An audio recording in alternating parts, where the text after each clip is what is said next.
The man is just bored at home hammering a steak. He inadvertently attracted a powerful expert who had long transcended the void, peeking with his butt raised. The rotten kitchen knife he casually tossed aside. Can make several brothers with deep bonds turn against each other in order to fight for the kitchen knife. Even a fallen girl who claimed to be a saint attempted to seduce him for free. However, he decisively refused. His name is Yi Feng. He is a transcender. He died suddenly 5 years ago due to playing games continuously for 90 hours. He accidentally crossed over to the immortal cultivation world called Celestial River Continent. He is the same as all transcenders. The sleazy middle-aged man in front of him is his system, the Golden Finger. The system started out by maxing out all his mortal skill points. And the system also gave him a 600 square meter dojo. At this point, Yi Feng has already begun to fantasize about mastering sacred martial arts, destroying the Qingshan Sect, and reaching the pinnacle of life. He can finally begin his journey of immortal cultivation. But the system unexpectedly said, "Why bother cultivating immortality?" Immortality? Ha! Not without a spiritual root. This is not within my responsibility. There are other people who have traveled through time waiting for my redemption. Goodbye, my friend. After saying that, the system disappeared in a flash, leaving Yi Feng alone in the wind. But the next day, he still came surreptitiously to the spiritual root test site of Riverpiece City. As a result, after the test, it was confirmed that he indeed lacked spiritual root. Such results scared the girl in charge of the test silly. You should know that in the Celestial River Continent, as long as one is a human, they all have spiritual root. She has never seen anyone who is without spiritual root. How can he cultivate immortality without spiritual root? In this lifetime, he is destined to be without a chance for immortal cultivation. He received such an evaluation. Yi Feng instantly petrified in place. Nevertheless, he remained undaunted. Over the next 5 years, he visited all the spiritual root testing sites in Riverpiece City. But the results he received were all without spiritual roots. This also made him thoroughly desperate. He decided to peacefully become a salted fish. He set up a stall on the street and started selling books. However, his calm life was disrupted today by a pair of sisters. Yi Feng looked at the two people's outfits. He knew that these two girls were wealthy. He immediately began promoting to the little girl. "Miss, I see that you have an extraordinary bone structure. You have innate talent. You are a rare martial arts genius that appears once in a millennium. I'm selling these martial arts manuals for 10 gold each, but I'll sell them to you at half price." The little girl was so pleased by his praise. She immediately set her sights on Ma Shifu's the Hunyuan Lightning Fury Whip. But just as she was about to buy it, her sister grabbed her and tried to leave. The sister saw the little girl persistently saying she wanted to buy it. The sister turned her head and rebuked. "Luli, both you and I are cultivator mortals.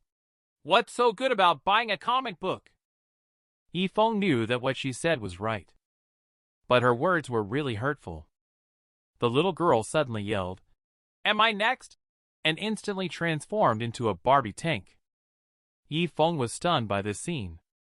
However, his book finally sold. The little girl excitedly ran over and called her sister to watch together. The older sister took the book somewhat helplessly. She originally planned to take a casual look to cope with it. She was met with a pure surge of martial intent. This made her, who had been stuck in a bottleneck in her arduous cultivation, have a breakthrough. She instantly broke through to the stage of Grand Martial Master. Even the little girl beside her has broken through several levels and comprehended the Martial Master stage. This also made her have a bold guess in her heart. Could it be that the bookseller just now is a powerful figure from a different world? I must tell Venerable Master. And at this moment, her Venerable Master, the sect leader Lu Qingshan of Qingshan Sect, who possesses the strength of martial spirit stage. He is bare-armed. He is wielding a large machete while chasing a wolf demon. But just as Lu Qingshan was about to deliver the final blow to the wolf demon, he was preempted by someone else. This sneak attack without honor was carried out by none other than his archenemy, Patriarch Ning Xuanwu of the Xuanwu sect. By absorbing the spiritual power of the wolf demon just now, Ning Xuanwu broke through to the martial king stage. Lu Qingshan looked at his archenemy, who had already broken through. Lu Qingshan muttered to himself that it was not good. At this time, Ning Xuanwu also challenged Lu Qingshan. A battle to the death will take place in 3 days. If you can defeat me, I will spare your sect. But if you lose, the Qingshan sect will cease to exist, being completely swallowed up by my Xuanwu sect. Lu Qingshan returns to the Qingshan sect. Lu Qingshan remained calm on the surface. He claimed publicly that he was going into seclusion to make a breakthrough. But after his disciples left, he couldn't hold it in any longer.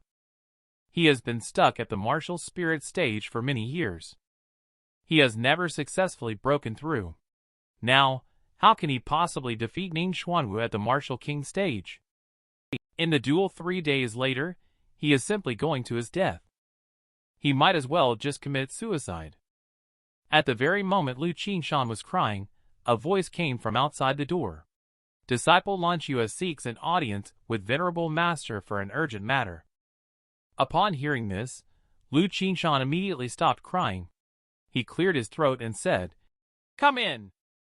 Shortly after, Lanxue handed Ma Shifu's the Hunyuan Lightning Fury Whip to Lu Qingshan. Then she explained the breakthrough that had occurred. But Lu Qingshan clearly did not believe it. He also rebuked her for being the chief disciple of the Qingshan sect. She is not focused on cultivating to achieve a breakthrough. Instead, she is deceived by the common people. She is simply foolish. This book is completely mediocre and useless. However, Lanxue indicated that the Venerable Master should calm down. Disciple is wary and asks for your review. If disciple lies, disciple is willing to accept punishment. He looks at Lanxue with a serious expression. Lu Qingshan also decided to give it a try. At the moment he opened the book, a powerful martial intent swept over him. The martial intent instantly brought him into the state of inner observation. The martial intent began to continuously chastise his body. Suddenly, a burst of golden light shot straight up at the cloud fragrance. He actually broke through to the martial king stage. And this scene was also seen by Yi Feng, who was eating noodles. In an instant, he felt that the noodles in his hand were not appetizing anymore. He muttered, "Which idiot broke through this time?" Lu Qingshan, who had broken through at this moment. He still had a blush on his face. He swallowed hard and, trying to contain his excitement, said, "The opportunity to eliminate Xuanwu sect has arrived. Someone can effortlessly draw a book with immense martial intent.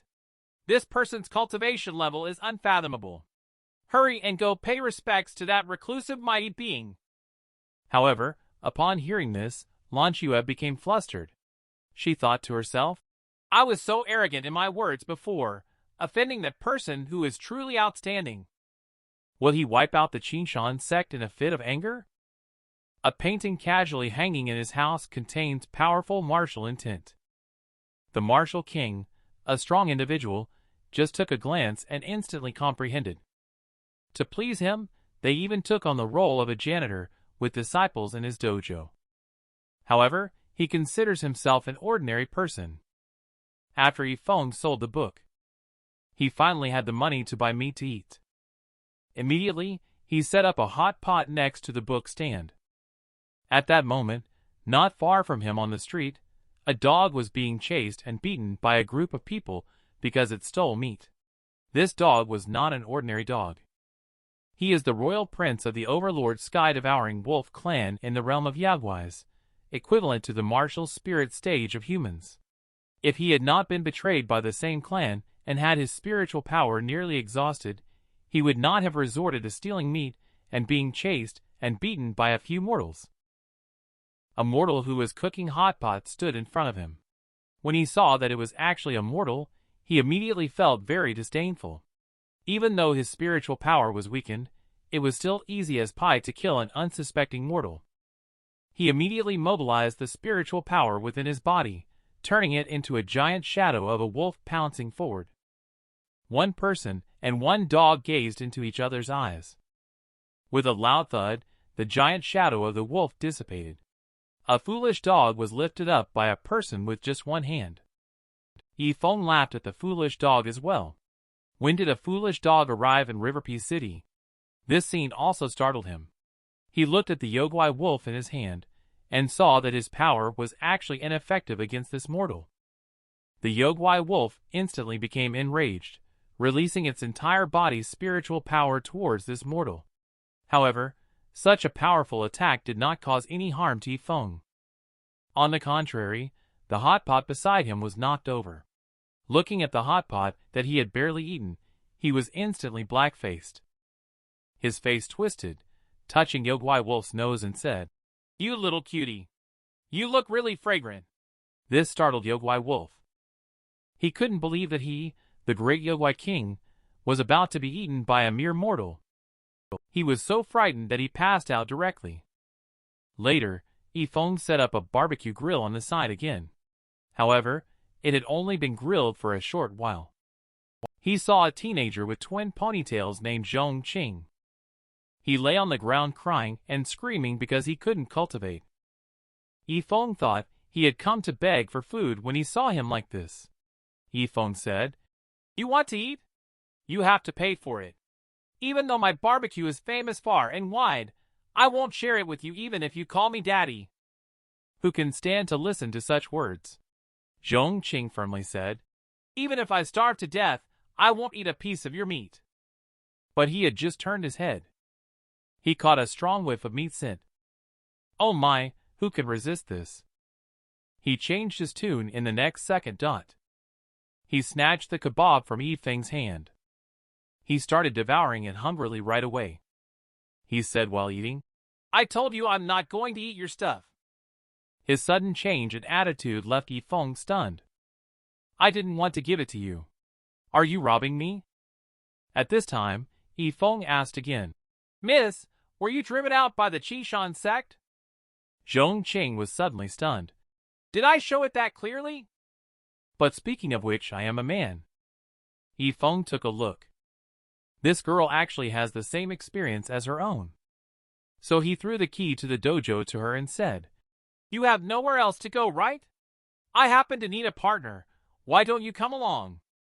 I'll go buy some seasonings. You can go back to the dojo first," Yi Feng said. Without waiting for Zhong Qing to respond, he hummed a tune and left. This kind of irresistible way of speaking made Zhong Qing feel a little shy. If she could have a job in Riverpea City, her parents would also feel more at ease.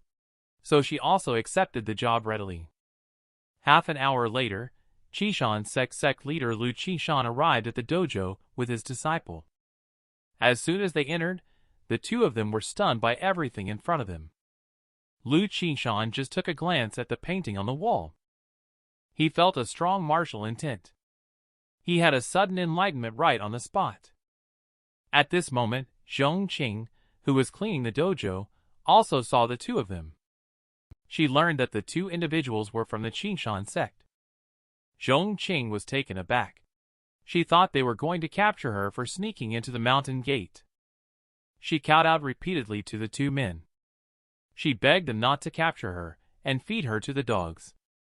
Seeing this, Lanchua wanted to go up and help him up, but he was stopped by Lu Qingshan. "Lanchua, don't be disrespectful. Veteran is someone you can help up. I have heard that Buddha has another Western deity who will go to test believers in the guise of a contemptible person. In that case, is he the veteran sent to test us?" She is holding a feather duster. This object is used for removing dust. Removing dust is equivalent to removing distracting thoughts. Only by eliminating distracting thoughts can one accomplish things. Therefore, this must be the first trial indicated by the wise to us. Today, we must let the wise person truly see our sincerity. I understand. Stay pure, eliminate distracting thoughts, and get things done. That's how sect leader Lu Qingshan of the Qingshan Sect and his chief disciple began the cleaning work of the dojo. This scene left Zhong Qing on the side dumbfounded. Are you really cultivators of the Qingshan Sect? Why are you competing with me for work? And by the way, I am really a guy. He was originally a royal prince of the sky-devouring wolf clan, overlords of the realm of Yaguais. Now he is going to be turned into a hot pot by mortals. He watched as Yi Feng was chopping vegetables.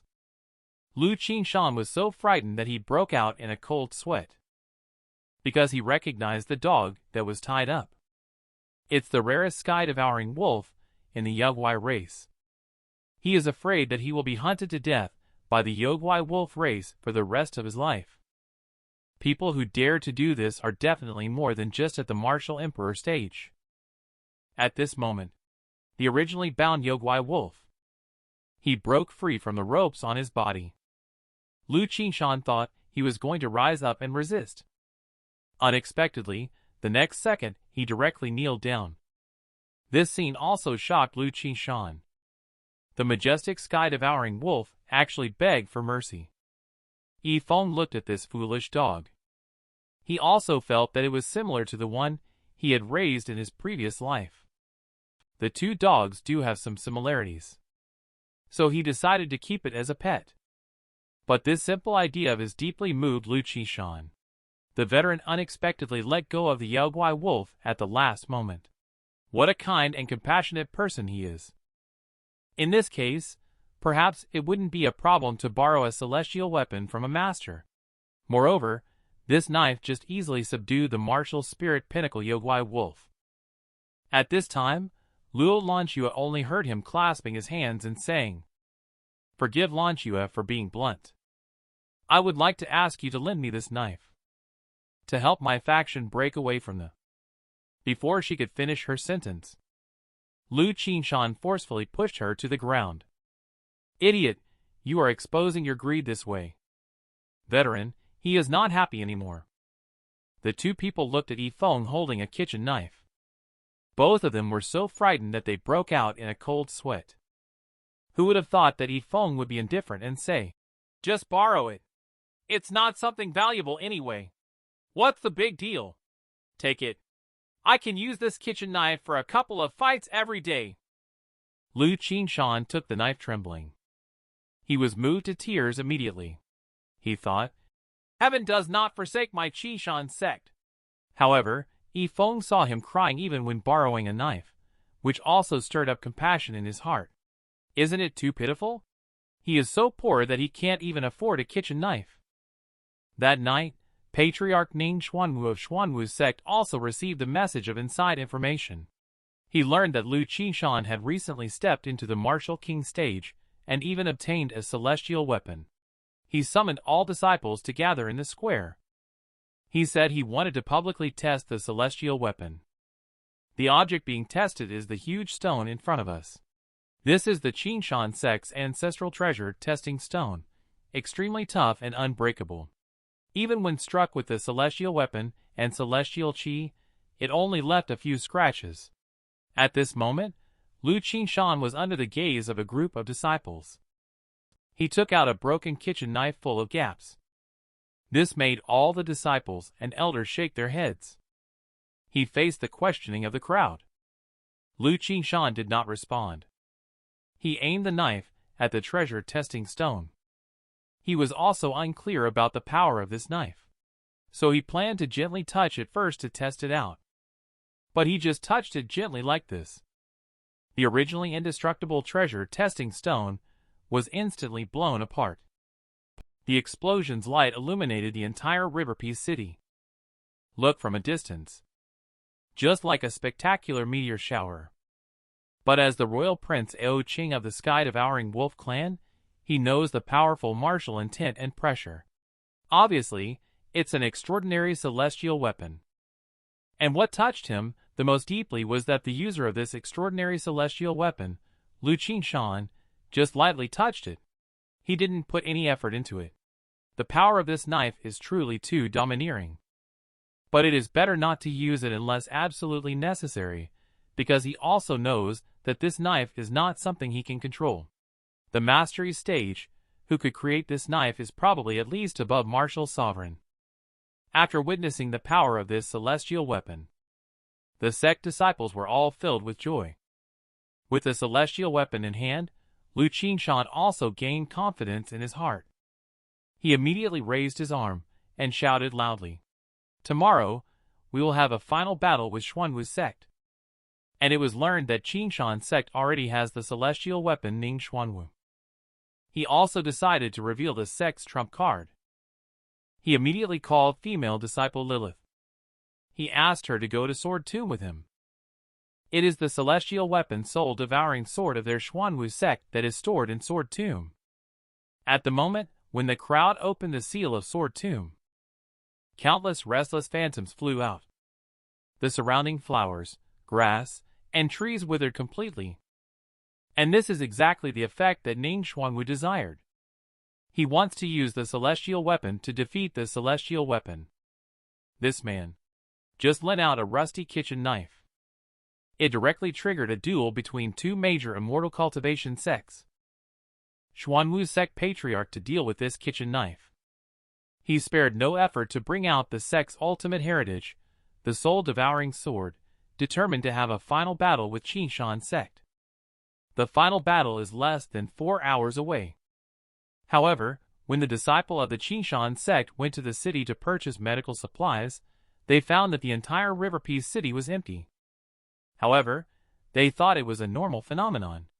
After all, in this kind of immortal cultivation sect grand duel, if it involves mortals, even a slight touch of spiritual power can be fatal. But the actual situation is somewhat different from what they expected. The entire city's people rushed out of the city not to escape, but to watch a play. The person leading the way up front is Yi Feng. After learning that someone wanted to compete in this martial arts competition, Yi Feng also sensed the business opportunity in it. He deliberately made a large pile of telescopes. He brought all the people of River Peace City to the highest point to watch the performance. Then he rented the telescope to them and charged them based on time. He planned to make a big profit during this duel. At this moment, two sect patriarchs not far away were facing each other in a tense standoff. The battle is about to break out. Just a momentary confrontation. Patriarch Qingshan of the Qingshan Sect was knocked down. Fortunately, he read Yi Feng's book, broke through to Martial King, otherwise he might not have been able to stand up now. To turn the tide, Qingshan slowly pulled out the kitchen knife behind him, ready to fight Ning Xuanwu to the death. Ning Xuanwu also took out the celestial weapon soul-devouring sword. Countless restless phantoms flew out instantly. On the side, Lilith explained with pride that using the soul-devouring sword, which can only be used once at the cost of decades of lifespan, could easily devour the spiritual power of any weapon. In front of him, Qingshan's celestial weapon would soon turn into an ordinary kitchen knife. Qingshan saw his celestial weapon being overwhelmed in momentum. Qingshan also felt intimidated psychologically. He felt he had already lost. And the knife in his hand was borrowed from Master Yi. If it were to be transformed into an ordinary kitchen knife by the soul-devouring sword consuming his spiritual power, how would he explain it to Master Yi? Qingshan was completely at a loss as to what to do at this moment. At this moment, Yi Feng at the top of the cliff suddenly shouted, "Persist! How could you give up so easily? You finished so quickly. I made these more than 10 telescopes by myself. I rely on you to make however much money." Because Yi Feng rented out all the telescopes. So he has no idea at all. Who is fighting whom below? He has no idea who one of them is fighting. It's the old man who lent him the knife. However, this scene fell in Qingshan's eyes. It made him think that Yi Feng brought so many people to cheer him on. It suddenly moved him deeply. What an ultimate encouragement this is. He thought of himself standing in front of the enemy with such courage just now. He even almost dishonored the honor of this knife. Qingshan suddenly felt extremely ashamed. Now he knows what to do. Qingshan was seen only holding a kitchen knife, facing the powerful might of the soul-devouring sword. With a single swing of his knife, he cut off the restless phantom of the soul-devouring sword. A tens of meters long blade-like continued its formidable power, cutting through the earth. Just one strike caused the Xuanwu sect to flee in disarray. This greatly boosted the momentum of the Qingshan Sect, preparing to pursue victory and advance straight to Huanglong. But he was stopped by Lu Qishan. Luo Lanjue was somewhat puzzled. This is the best opportunity to eliminate the Xuanwu sect, venerable master. Who knew it? Lu Qingshan looked at Yi Feng at the top of the cliff and said, Lanjue, look. Mastery was secretly observing from up there just now. If we continue the battle, the higher-ups might be displeased. Master Yi, who is indifferent to fame and fortune, lent me the celestial weapon based solely on a passing encounter. What do you think? In my opinion, the higher-ups do not seek the destruction of either side. The veteran seeks balance. He wants both sides to counterbalance each other to maintain the peace of the River Peace citizens. Such a high-minded and open-hearted individual. It is truly worth spending a lifetime to comprehend and penetrate his mindset. Compared to him, we are indeed as shallow as ants. Is our master really thinking like this?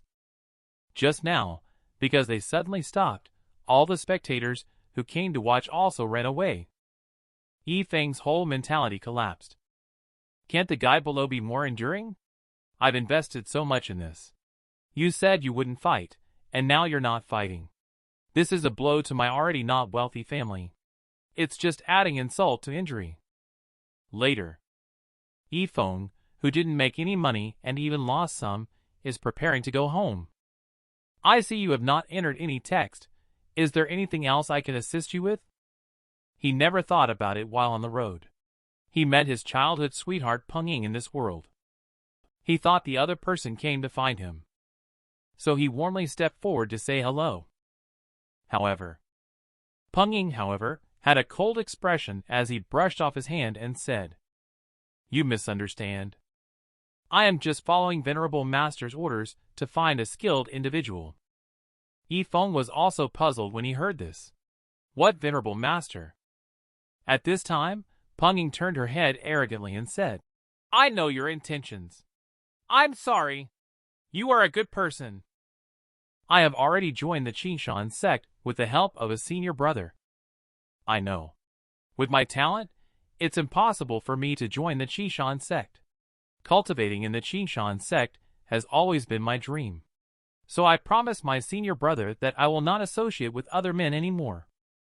I'm leaving now. Let's not meet again in the future. With that, she left without looking back. However, what she didn't know was that the master she was looking for was the person right in front of her, Yi Feng. And the person she referred to as senior brother. It is Yu Wujia, the spy sent by the Xuanwu sect to the Qingshan Sect. After Yu Wujia found out that Peng Ying did not find any expert, he angrily shouted, Go find an expert! As a result, you and the other men got into a scuffle. How did you agree with me? That guy is just a mediocre dojo owner who daydreams all day. Writing some nonsense martial arts manual can't compare to you. If I hadn't accidentally encountered you, I wouldn't have bothered with him. Okay, big brother, don't be angry. In my heart, there is only you. Peng Ying and Yu Wujia, who were acting coquettishly, couldn't help but give a cold snort in his heart. Stupid woman. Can't even find a partner properly. If it weren't for your looks, I wouldn't bother with you. Blame that damn expert. If it weren't for him messing around, Ning Xuanwu, that unlucky guy, wouldn't have lost. I have to do something quickly. Otherwise, when the Xuanwu sect catches its breath, they will definitely blame me. Luo Lanqiu previously obtained secret techniques from a certain dojo, which helped Lu Qingshan achieve his breakthrough. So he immediately turned to ask Peng Ying, You just said the guy runs a dojo. Is his hobby writing books? He received a positive answer. Yu Wujia laughed out loud. He then leaped forward and flew towards the distance. He thought to himself, If he is really a master, I just need to watch. Xuanwu sect can fight him to a draw. Otherwise, Using him as a punching bag for Xuanwu's sect's frustrations would be just right. Shortly after, Yu Wujie arrived at Xuanwu's sect. He told Ning Xuanwu about the matter at the dojo. Although Ning Xuanwu doesn't believe that there are any masters in River Peace City. But he decided to send a disciple to probe first. And at this time, it had been 3 days since Yi Feng received the good guy card. Since that day he came back, Yi Feng locked himself in his room. He didn't step out of the room for a full 3 days. Zhong Qing is also very worried. Thought he was really heartbroken by a woman. However, when he walked into the room, he was startled by the scene in front of him. I saw only Yi Feng crouching alone in the corner. The room was filled with smoke, and there were abandoned paper balls strewn around. It's only been a few days since I last saw the room, and it's already in such a mess. It seems like the boss is really heartbroken. To think that such a devoted person would end up like this, it's truly unbearable. Boss, rest assured. With me, Zhong Qing, here, I will never let you fall so low. Just as Zhong Qing made up his mind to step forward to help. But then Yi Feng suddenly turned around and said, "So you're going to help? I was planning to treat you to barbecue. Yet you insist on working. You don't look at all like someone who's heartbroken." But then he changed his mind. I jumped to conclusions too soon. The boss must be too emotional. He doesn't want to show it in front of me. It's a pity that I'm just a boy and cannot help the boss solve it. So he asked carefully, "Boss, are you hurt emotionally?" He didn't expect it. Yi Feng simply said indifferently, "You mentioned Peng Ying. She's just my childhood sweetheart. Women only affect the speed at which I make money. And by the way, the speed at which I grill meat. Okay, go sell books for me quickly. I rely on you to buy a horse-drawn carriage next month. Come on, working hard, worker." By this time, Zhong Qing also understood. Yi Feng locked himself in the room for 3 days. It was not because of any emotional injury at all, but because he was writing a book. He wrote these several fantastic books based on memories of his past lives. They are the stories of 3 men from different countries, a group of women and 1 man, 3 women and 105 men, and 4 Yugwai and 1 man. But can these really be sold? Pay attention. Look at the stone that is being used to repair the steps in front of you. It is a treasure of the immortal Cultivation sect used to suppress evil spirits. With it, one can withstand attacks even from the martial sovereign powerhouses. It can also turn calamities into blessings. But such a treasure, when it arrives at Yi Feng's house, is only fit to be used to repair the steps. Even if it is the legendary sacred grade weapon. In front of him, it is just a farming tool. Ning Xuanwu learned about the expert who helped the Qingshan Sect. Just an ordinary dojo owner afterwards. He immediately sent his disciple Wuchen. Bring along the Xuanwu sect's treasure, the heaven-shaking stone, to go and investigate. Who would have thought that the person he sent out had not even entered the door? He was hit by the plaque in front of the dojo, and the bursting pressure left nothing. Even the heaven-shaking stone in his hand was bounced off and flew into the dojo. Yi Feng thought the patterns on this stone were quite beautiful. So he used it to repair the steps. The size was not too big or too small, just right. Then he came to the courtyard and started playing chess with an old farmer. Of course, this old farmer was also quite skilled. He is a martial sovereign. He is also a dominant figure in the outside world. At this moment, he slowly spoke. "Brother Yi, at the beginning, I thought I was on the same level as you. But upon closer inspection, I find you somewhat inscrutable."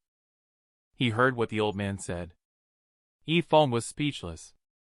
He thought to himself, "Why is this Chunibu old man showing up again?" So he had to casually reply with a sentence. "Of course, you can't see through me. This chess game, I was the one who taught you." However, when these words reached the old man's ears, he did have a different question. He came here to play chess many times, but has never been able to determine Yi Feng's true cultivation level. There are many cultivation methods, and secret techniques in the celestial river continent. He felt that Yi Feng must have cultivated a cultivation method that makes it impossible for others to see through his cultivation level. But if there really is such a person, then in the cultivation world, he couldn't possibly be an unknown figure. Could it be that he is really stronger than me? The old man became more and more shocked as he thought about it.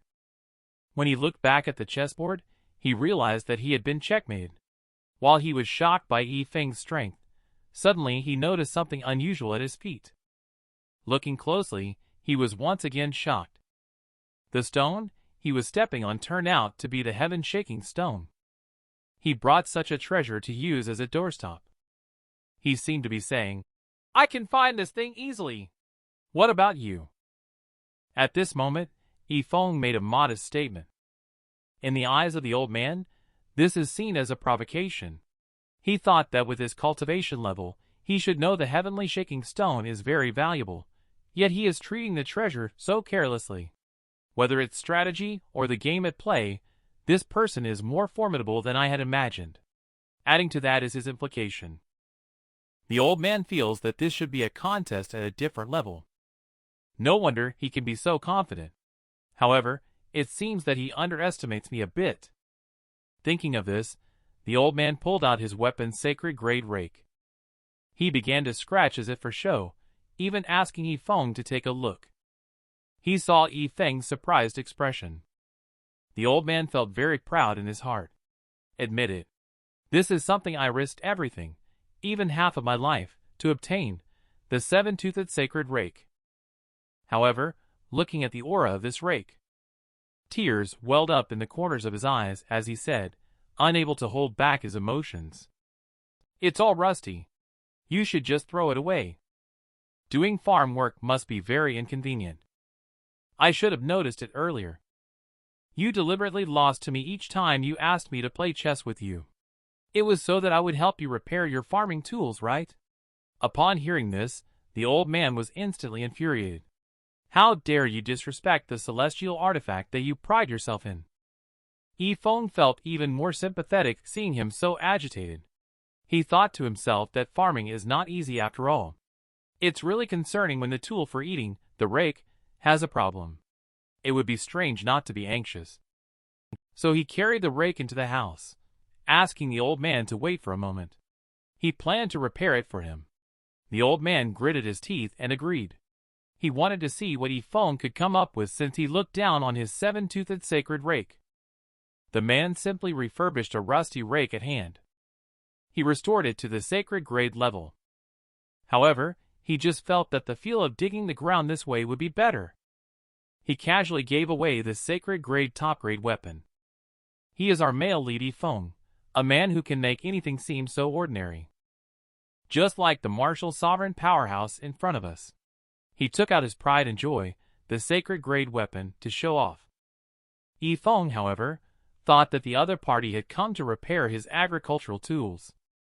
He carried the rake into the house, and made a few clattering sounds. At this time, Zhongqing suddenly ran over to report. "Boss, the grandfather, who borrowed the kitchen knife before is coming to see you. He said he wants to return the favor." Upon hearing this, Yi Feng realized it was the chef from Qingshan farmhouse. However, forget about returning the favor for now. Let them in first. I'll come after I finish forging the farm tools. At this moment, Qingshan Sect patriarch Lu Qingshan also brought junior sister Zhu Yun to the Zhu Yun dojo.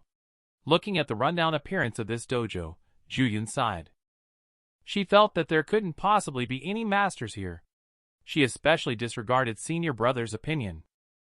However, the moment she stepped through the dojo gates, she felt a strange power. She took a closer look. This is actually the heaven-shaking stone.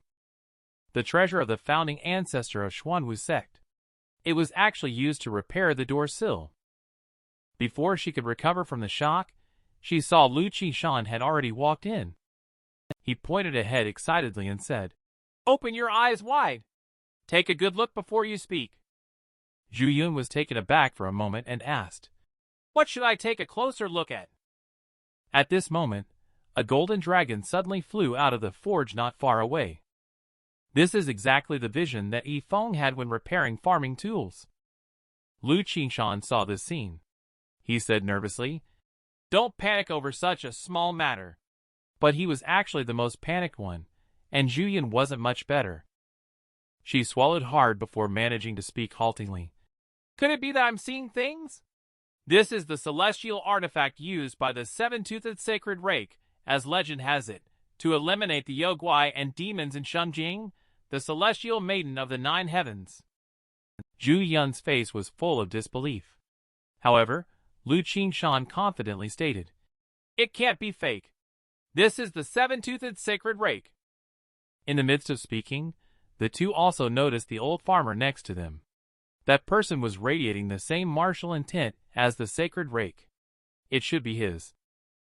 Since ancient times, those who can use sacred grade abilities, at least at the martial emperor level or above.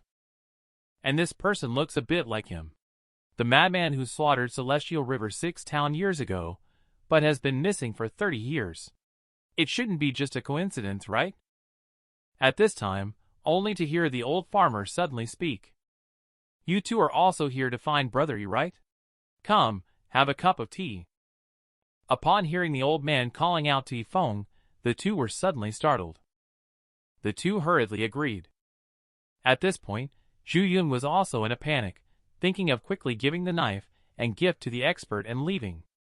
But Lu Qingshan expressed concern that he was afraid of being too late. At this moment, a loud noise suddenly came from the forging room. A golden log flew out from it. Yi Feng finally finished repairing this farming tool. He casually waved it a couple of times and felt that the hand feel was quite good. So he carried the rake out. However, this really scared Lu Qingshan and the other two. He actually upgraded a half-sacred grade weapon to a peak sacred grade weapon. You should know that owning a sacred grade weapon can rule one side. Who on earth is he? Watching Yi Feng Zhuyan getting closer and closer has scared her so much that her face has lost its color. Suddenly, the two noticed the old farmer sitting beside them. Surprisingly, his face remained unchanged. As a cultivator himself, witnessing such a spectacular scene, he remained as calm as still water. Truly an exemplary figure for them. However, what they didn't know was, at this moment, the old man was simply too shocked to speak. In his heart, there was only one phrase: "Holy!" The fact that the other person had directly forged his incomplete half-sacred grade into a true sacred grade left him dumbfounded. It was only at this moment that he realized how ridiculous his previous competitive nature had been. At this point, Yi Feng appeared in front of him carrying the rake, saying, "It's not free repair, but I can give you a 50% discount." However, these words startled the old man. Even at a 10% discount, he couldn't afford this sacred grade weapon. The slightly damaged seven-toothed sacred rake had already cost him all his wealth and half his life to obtain. It seemed that he wouldn't be able to take away this rake today. Yi Feng saw his unpleasant expression. He knew that the old man had no money. He thought to himself, "It's really pitiful that he doesn't even have a single coin." So he could only sigh and say, "Forget it. Since there is only one broken rake, if you are really short of money, then I'll just give it to you." The words shocked the three of them greatly. "You call this a broken rake?" The old farmer's heart also blossomed instantly upon hearing Yi Feng's words. Even his title changed from Brother Yi to Master Yi. He tearfully expressed, "Master Yi, I will always remember your kindness. Perhaps you will never need me in your lifetime. But I, Wu Yonghong, swear here that if you ever need me, I will absolutely give my life without hesitation." The other two heard what the old man said. Both of them were startled.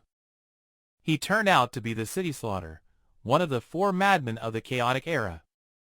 As the old man's voice fell, a thunderstorm suddenly broke out in the sky. Wu Yonghong even swore by pointing at the sky, covenant of heaven and earth, using bones as the vow. Any violation will inevitably lead to destruction. Seeing the old man uttering such Chunibu lines, Yi Feng was instantly rendered speechless. He thought to himself, this old man is quite advanced in age, yet why is he so Chunibu? It's almost unbearable. Watching it makes me feel chronic second-hand embarrassment. But compared to Yi Feng's speechlessness. On the other side, Lu Qingshan and the two men appeared to be very excited. The fact that the two of them can see it in their lifetime is truly gratifying. The establishment of the covenant of heaven and earth is really fulfilling in this life. The covenant of heaven and earth is a type of covenant that can only be signed by strong individuals of martial emperor level. It is a covenant that is witnessed by the heavens and the earth. Once signed, it cannot be violated, an absolute covenant. What kind of terrifying cultivation level and stage does Master Yi have to be able to make such powerful individuals bow down in respect? At this point, Wu Yonghong blushed and said timidly, "The Mastery Covenant has been established. I am willing to do whatever you ask of me." Yi Feng agreed to anything. He decisively kicked him out. However, Wu Yonghong, who was driven out, did not lose heart. Instead, he was even more grateful and tearful. "Master Yi, I know you are honorable and have no ulterior motives towards me. But the covenant has been signed. I will definitely repay this kindness, Master Yi. The green mountains remain, and the flowing waters endure. We shall meet again." Yi Feng couldn't help but sigh after hearing this. He thought to himself, "What a true Chinibyu old man. If he doesn't leave soon, I swear my toes could dig out a whole 3-bedroom apartment from embarrassment." And the scene where Yi Feng drove Wu Yonghong out once again shocked the two members of the Qingshan Sect. They were astonished that he didn't care at all about the city slaughter's covenant of heaven and earth. I suppose only Mastery could do something like that. What kind of book is this? What causes the sect patriarch to resort to physical violence against his fellow sect elder, who is a junior sister? He also said that the content of this book is too profound for you to grasp, junior sister. Let me handle it. After the two of them had experienced Wu Yonghong's covenant of heaven and earth, Lu Qingshan also took out the gift he brought, the treasured flame bead of Qingshan Sect. Yi Feng took it and praised the craftsmanship of the glass bead, saying it's pretty good. It's quite warm. It can also be used as a hand warmer in winter. When they heard their treasured glass bead being called a hand warmer, the two of them didn't know whether to laugh or cry. But as long as Mastery likes it, it's all good. At this moment, Yi Feng took out a novel he had just written from the house, intending to give it to them as a gift in return. Zhu Yun had not yet opened it when she sensed a strong and pure martial intent, knowing that senior brother must have relied on it to level up. The two of them quickly bowed to Yi Feng to express their gratitude. She then hurriedly took Lu Qingshan's hand and left, planning to find a concealed place to break through. Yi Feng watched their hurried departure. He thought to himself, wondering if they were still my first group of fans. The two returned to the Qingshan Sect. Lu Qingshan directly reprimanded Zhu Yun. "I was originally planning to refuse. How could you take the book back without permission? Moreover, the profound martial intent in this book is all illusory. The situation inside is complicated. I'm afraid you won't be able to handle it, junior sister." However, despite his words, he showed no intention of letting go of the book. The two of them disregarded their image and started vying for the novel that Yi Feng had just written. However, in the end, Lu Qingshan emerged victorious, putting the book into his bag. At the same time, he was speculating in his heart. In ancient times, River Peace was the immortals' cultivation grounds, which indicated that this place was out of the ordinary. Mastery may be planning a big move in the next game. At this moment, Yi Feng was holding the newly written novel and arrived at the entrance of the River Peace Chamber of Commerce. With his current financial situation, he can no longer make ends meet. If he succeeds this time, he will definitely have no worries about food and clothing. However, reality always goes against one's wishes. Yi Feng has just mentioned continuing to print the new book. Just then, Head Mao from the River Peace Merchant Guild said coldly, "They want me to print those useless fairy tales again. That's completely unnecessary. After all, we are a large merchant guild. There's a bunch of people below pointing at me for a living. Doing things without returns like this is just headache-inducing. Wouldn't you agree? I'm just a straightforward person when I speak. Please don't take offense. How about I give you some money to try elsewhere? You have helped me after all. I will definitely help when I can. Yi Feng understood the meaning behind the other party's words. Yi Feng immediately prepared to leave.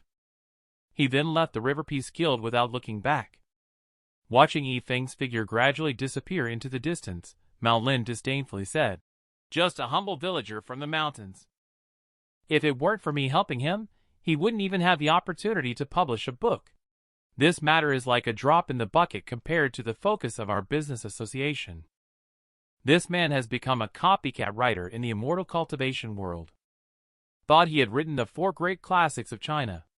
It would lead him to the pinnacle of life. Never thought he would be rejected even when trying to publish a book." At this moment, Yi Feng could only sit on the street with a look of loneliness. Fortunately, at this moment, the sister duo from the Qingshan Sect happened to pass by. The two of them found out that the popular Dream of the Red Chamber in River Peace City was created by Yi Feng. Luo Lanxue immediately started to daydream. I never thought that Mastery was the author. I never expected his inner world to be so delicate, soft yet strong, involving family and country. Love and deep feelings can actually converge in one person. And the little girl also expressed at this time that she had a way to help. It turns out that her father, as the head of the Baofeng Trade Association, can publish the book effortlessly. But she has a small request. It's for Yi Feng to kiss her senior sister. Because she had already noticed that senior sister had a secret affection for Yi Feng. That's why she took the opportunity to make this request. And upon hearing this request, Yi Feng also blushed instantly. Because whether in the past or now, he is someone with zero experience in love. Forever single. After being single for so many years, he finally had a chance to get close to a girl. Yi Feng felt that today should be his shining moment in life. He was moved to tears in an instant.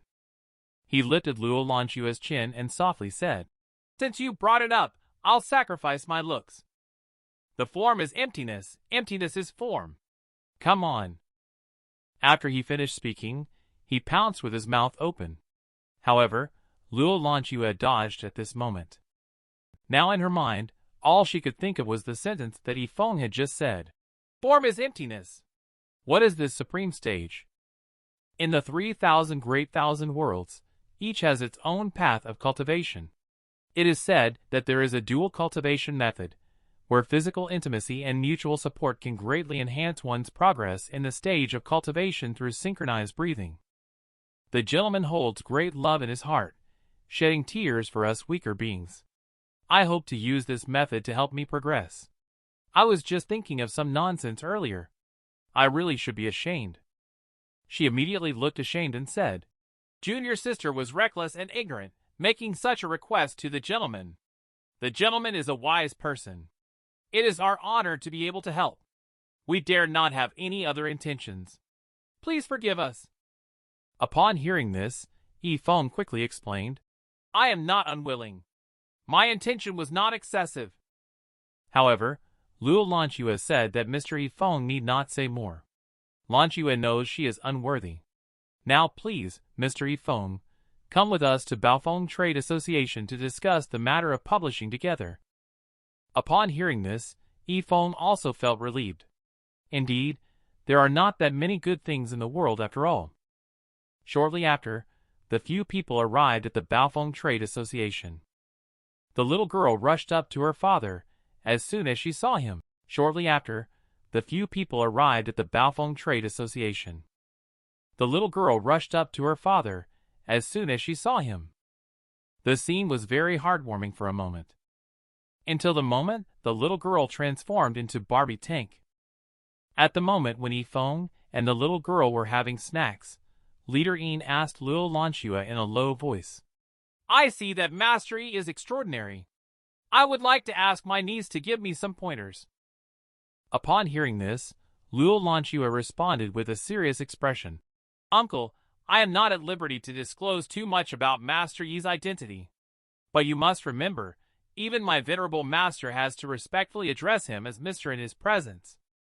Got such an answer. Leader Yin was instantly stunned in place. He didn't expect it either. His daughter actually brought such a giant Buddha that even the Qingshan patriarch had to show respect to. What a terrifying presence. At this point, he hurriedly went forward to greet Yi Feng. And he also promised to help him with publishing the book. Then he waved his hand, indicating that starting from today, the guild will fully support mastery in publishing the book. Both typesetting and printing must be done to the best standards. Yi Feng's eyes lit up at these words, feeling like he was about to make a fortune. However, at this inopportune moment, the old steward said, "Master, the focus of our guild is on jewelry, precious metals, and goods for cultivators. It is a critical time for our level 1 guild evaluation. If we divert our attention to publishing books, we may easily be overtaken by the River Peace Guild." But he didn't finish his sentence. Leader Yin kicked him down with one foot and said aggressively, "Are you teaching me how to do things?" So in the following days, the book written by Yi Feng was quickly published.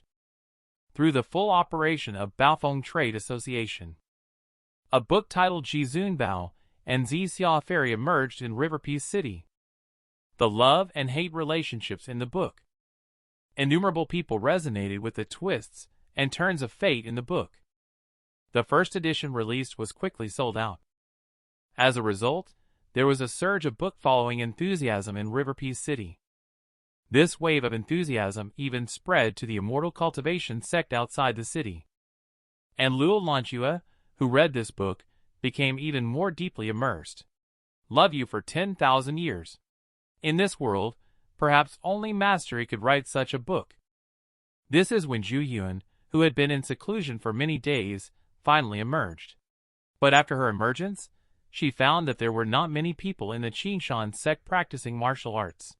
So she came to ask Luo Lanchua about the situation. She learned that it was related to the new book released by Yi Feng. She immediately snatched the book from Luo Lanchua's hand. She took off right away. She said she would go back and close the passage. All matters within the sect would be handed over to Luo Lanchua. Accompanying the popularity of the book, River Peace City also saw unprecedented strange phenomena. Walking on the streets, one could always see some couples dressed as Jizun Bao and Xia Ferry from cosplay. Some even went as far as performing the classic scenes from the book. Baofeng Trade Association also benefited from this book. Its revenue increased by 20%, and its reputation soared. This has already posed a threat to the status of River Peace Chamber of Commerce, a level 1 chamber. Head Mao of River Peace Chamber is feeling extremely resentful for being taken advantage of by Baofeng Trade Association. The senior executives of the chamber are accusing him. It is said that the author of that book came to talk about book cooperation with Head Mao at the beginning. However, Head Mao dismissed the person.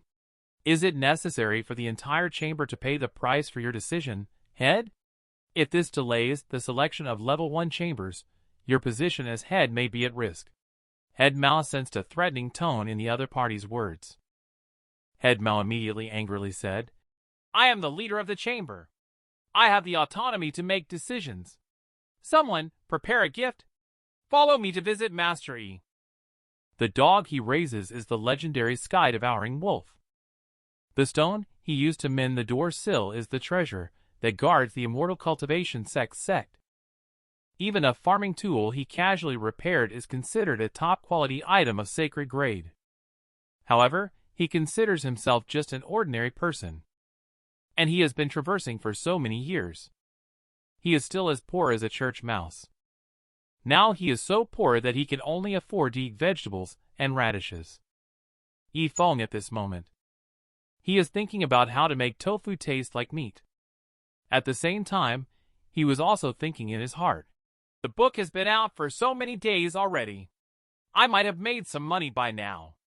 The Baofeng Trade Association shouldn't be more stingy than the River Peace Chamber of Commerce. Could it be that I was too hasty?" At this time, suddenly a voice came from outside the door.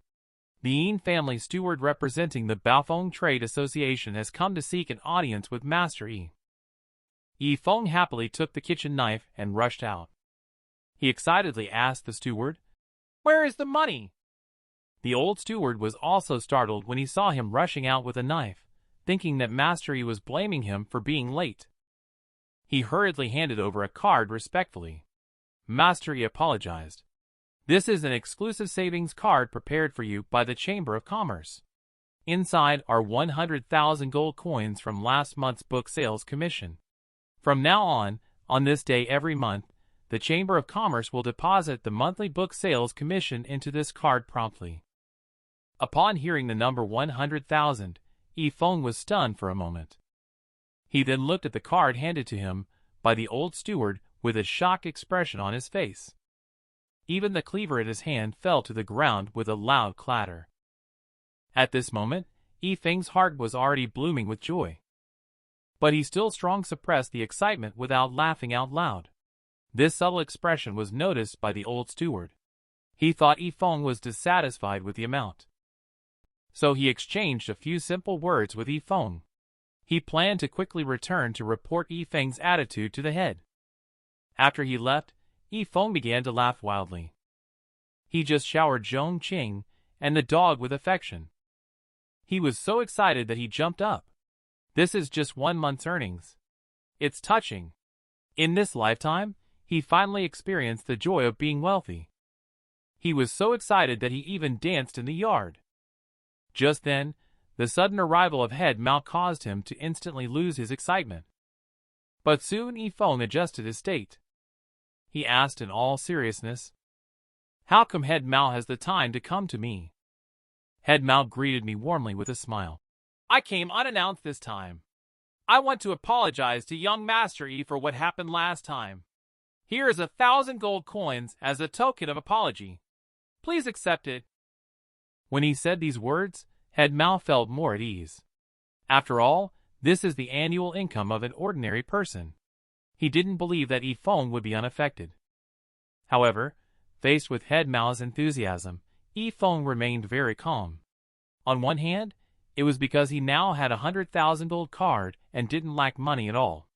Moreover, he also deeply understood the character of Head Mao. When a fox offers blessings to a chicken, it's never good news. This old rascal is very cunning. So Yi Feng asked him to speak frankly. Upon hearing this, Head Mao smiled and said, "Now is the era of cultural revival. Although the River Peace Trading Guild is well established, we cannot rely solely on old achievements. We still need to follow the trend and seek new development. Therefore, I intend to continue cooperating with young Master Yi and use the guild's resources to assist you in promoting the books." Yi Feng, although aware that he had ulterior motives, decided to cooperate with his performance and said, "Head Mao, you are mistaken. On that day, you personally told me that there is no benefit in promoting books. I believe Head Mao should prioritize the interests of the trading guild." Did I not speak in error that day, though? How can young Master Yi take my nonsense to heart? I believe young Master Yi is definitely not petty. No. I just took Head Mao's words to heart. And I am just a stingy person. After Yi Feng finished speaking, he turned around to see Head Mao about to leave in anger. Head Mao threatened that without his support, Yi Feng's book would not be able to sell at a good price. This statement also piqued Yi Feng's interest. He asked how much money he was willing to offer for their cooperation. Head Mao heard that there was a possibility. Head Mao immediately arrogantly responded, "The price is 10,000 gold. A full 10,000 gold. This is money you couldn't earn in 10 years. If this is still not enough, your appetite is a little too big, isn't it?" However, upon hearing these words, Yi Feng, he couldn't help but laugh out loud. He then took out the newly acquired prepaid card. It created a breeze. He said with a humble bragging expression, "Is 10,000 gold coins a lot?" Head Mao saw the prepaid card in Yi Feng's hand. Head Mao's face was full of disbelief. Baofeng Trade Association unexpectedly gave him a few top-level stored value cards. The minimum balance on this card is at least 100,000. Yi Feng said faintly after seeing the guest off, then turned and entered the dojo. The backlash left him feeling so great that he was over the moon. But compared to head malice, stinginess, and miserliness, Baofeng Trade Association is obviously more sensible. It's currently the time for the Chamber of Commerce to be raided. Yi Feng's new book is selling well. For them, it is timely assistance. Not to mention the profits, just the impact and reputation it brings can greatly improve the rating of the Chamber of Commerce. Therefore, all the senior executives of Baofeng Trade Association have unanimously decided, under no circumstances should they offend Master Yi. As long as he is there, River Peace Chamber of Commerce will never prevail. They are the opponents of Baofeng Trade Association. So when Old Steward reported back, and Yi Feng seemed somewhat unwilling about dividing the 100,000 gold coins, Leader Yin decisively decided to give him an additional increase. They can't afford to lose the big picture over a small issue. At this time, other high-level members of the Chamber of Commerce on the sidelines even suggested that in addition to the costs, our Chamber of Commerce only takes 1 share, while the rest of the shares should all be given to Master Yi. While making the proposal to increase the share, Leader Yin looked at Luo Lanchua, trying to ask for her opinion.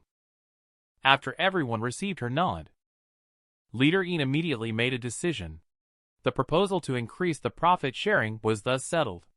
Luo Lanchua also showed a satisfied smile, thinking that Venerable Master had repeatedly reminded her to maintain a good relationship with Master Yi. This way, everything would be perfect. This dojo seems mediocre at first glance. In fact, even the sign at the entrance can instantly transform into various weapons, blasting people into nothingness. The 18 paintings on the wall can also transform into the 18 arhats. Instantly kill the enemy. Yi Feng was invited by the Baofeng Trade Association to attend a celebration banquet. He also arranged for someone to take care of the dog while he's away. He said he would bring back a bone for the dog when he returns. However, as soon as Yi Feng left, the dog started to cry with a whimper, missing its majestic sky-devouring wolf. Now it's being treated as just a dog, which is fine. But clearly this random painting hanging in the yard exudes an overwhelming martial intent just based on these paintings. There are very few people in this world who can make him take action personally. But what puzzles the dog is, why does Yi Feng still want it to guard the house? This really leaves it scratching its head. However, at this moment, a powerful pressure suddenly struck. A green-haired young man, wearing a cloak, appeared in front of the dojo door. This person is none other than Wu Feng, the chief disciple of Xuanwu sect. I see. Since the last disappearance of Wuchen, with the heaven-shaking stone in the dojo, Ning Xuanwu is determined to uncover the truth and is willing to bring out the last treasure of the Xuanwu sect, the Swift Cloak. He asked the chief disciple Wu Feng to wear the Swift Cloak and meet up with Wuchen. With this Swift Cloak in hand, in terms of speed, he believes that no one can match Wu Feng. Even if someone can detect his whereabouts, they cannot see his true form. No one can harm him. So Wu Feng, wearing the Swift Cloak, struts towards the dojo. Accompanied by his steps, the dog cries in fear. However, at this moment, the many portraits on the wall suddenly emit dazzling golden light, instantly transforming into numerous large golden hands, blasting towards Wu Feng, accompanied by a scream. This Xuanwu sect chief disciple. He is the same as his junior brother. He directly took the box meal. However, his situation is slightly better. At least he still has 1 rib left, and a fragment of the Swift Cloak. The dog that witnessed all of this was also completely scared silly. It lay on the ground and started whimpering. At this moment, Bick seemed to understand Yi Feng's intention. It turned out that the harmony of the veteran martial Dao had reached the state of transformation, which was beyond my comprehension. He had never truly harmed me in the slightest. In times of danger, he also ensured my safety. He used martial intent to heal the injuries on my body, and subjected me to various humiliations to train my state of mind. The regret in my heart is useless. I will work hard to be a good dog. Not becoming a dog can you be a king. This is the true meaning of veteran. Being the guard dog for veteran is the greatest opportunity of my dog's life. A man ran into his ex-girlfriend on the street, but ended up being scammed. He was even accused of being a stalker. Yi Feng, who was getting ready to attend a banquet at the Chamber of Commerce, felt very speechless about this. He said, "Don't get me wrong. I was just passing by. If you don't call me, I'll pretend I didn't see you." However, Peng Ying couldn't handle it at all. Her face became even uglier. At this moment, her current boyfriend, Yu Wujia, walked over. He scolded her harshly. "You've been with me for so long. You still can't break off those dirty relationships from your past, right?" Upon hearing this, Peng Ying quickly grabbed Yu Wujia's hand and coquettishly said, "Brother Wujia, how could I ever have anything to do with such a lowly and poor mortal like him, who is like a despicable ant? I would rather die than be associated with him in any way." Upon hearing his girlfriend's explanation, Yu Wujia immediately condensed spiritual power in his hand. He raised his hand and struck towards Yi Feng with a palm. At this critical moment, a figure suddenly appeared in front of Yi Feng. Luo Lanxue blocked the blow from Yu Wujia for him. At the same time, she cursed in her heart. "Fool! If they force the master to unleash his wrath, I'm afraid the entire Qingshan Sect will no longer exist." Then, she unleashed a palm strike. She directly caused Yu Wujia to spit out blood. The little girl also transformed into Barbie Tank and followed closely behind. She punched Yu Wujia in the face. She embedded his head deep into the ground after dealing with Yu Wujia. The two of them respectfully came to Yi Feng's front to express their apologies. Yi Feng also breathed a sigh of relief. "Fortunately, you arrived in time. You saved me from a disaster." Peng Ying, who witnessed this scene, was completely shocked and couldn't believe what was happening in front of her. What on earth is going on? Why would the direct disciple of the Qingshan Patriarch, who is a cultivator, show such respect to a mortal like Yi Feng and even engage in a physical fight for him? With a thud, Peng Ying, who was overwhelmed by fear, fell to her knees. She begged Luo Lanxue repeatedly for mercy. However, Luo Lanxue coldly asked her, "Tell me your name." Disciple Outer Mysterious Hall. Peng Ying belongs to Outer Elder Fang for management. Just joined Qingshan Sect for a month. In the time Peng Ying was about to answer, Luo Lanxue had already activated her spiritual power and placed her hand on Peng Ying's forehead. Then her gaze turned cold. "With your qualifications, you are not eligible to join our Qingshan Sect no matter who recruited you privately. You are expelled from the Qingshan Sect with immediate effect." "Is it just because of Yi Feng?" Without waiting for her to finish her words, Luo Lanxue slapped again. "I warn you, if you dare to provoke mastery again, especially under the name of the Qingshan Sect, I will make you wish you were dead." Peng Ying trembled as she listened to Luo Lanxue's warning. She couldn't believe what was happening before her eyes. She had sacrificed everything to join the Qingshan Sect, and now it seemed that everything was ruined because of Yi Feng, a man she had abandoned. She needed to figure out what was going on. The patriarch of the immortal Cultivation sect. He successively sent out 2 direct disciples. The 2 disciples just went to visit a regular dojo. But no one was able to come back. They even lost 2 treasures of the sect in succession. This also made Ning Xuanwu realize the seriousness of the problem. So, he could only send out the last direct disciple, Lilith, to investigate the situation. And at this time, Yi Feng also returned to the dojo. He placed the packed leftovers in front of the dog. However, the dog ignored him. And it turned its head and brought a bone. This bone belongs to the Xuanwu sect chief disciple Wu Feng. At this moment, there was even the spiritual power belonging to Wu Feng, Yi Feng, lingering on the bone. Looking at this bone, Yi Feng was suddenly surprised. However, he didn't see the spiritual power on the bone, but thought that Richie had stolen someone's meat. No wonder he packed so many things back. Richie didn't eat them.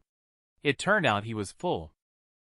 At this point, Yi Feng pursed his lips. "It even left a bone specifically for me to see. Do you still want me to praise you?"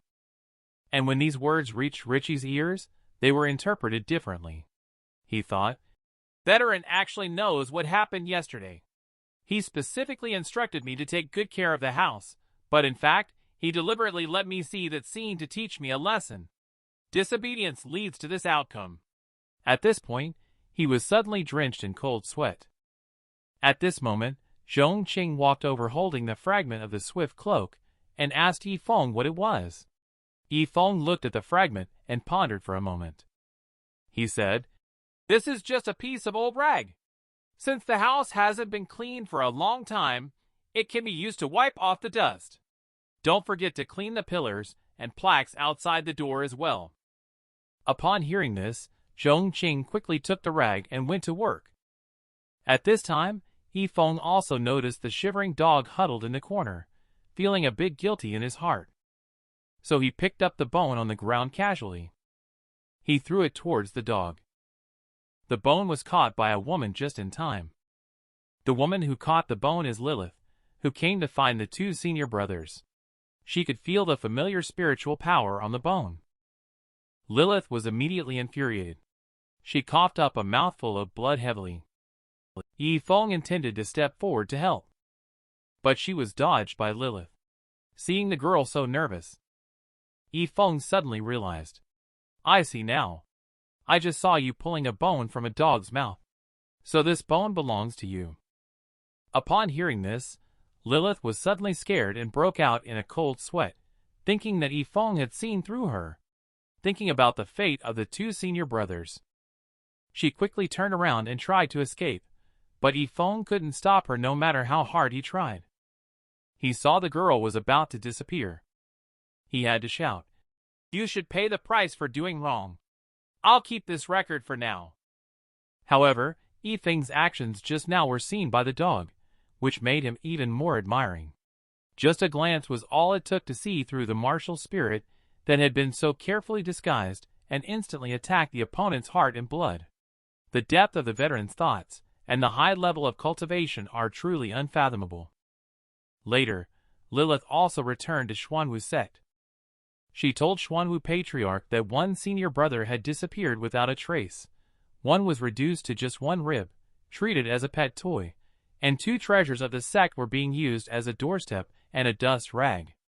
Upon hearing this, Patriarch Ning Xuanwu was so furious that he laughed, asking Lilith to say everything at once. After hesitating for a long time, Lilith finally spoke slowly. "Venerable Master, even though I was extremely careful in disguising myself, he recognized me at a glance.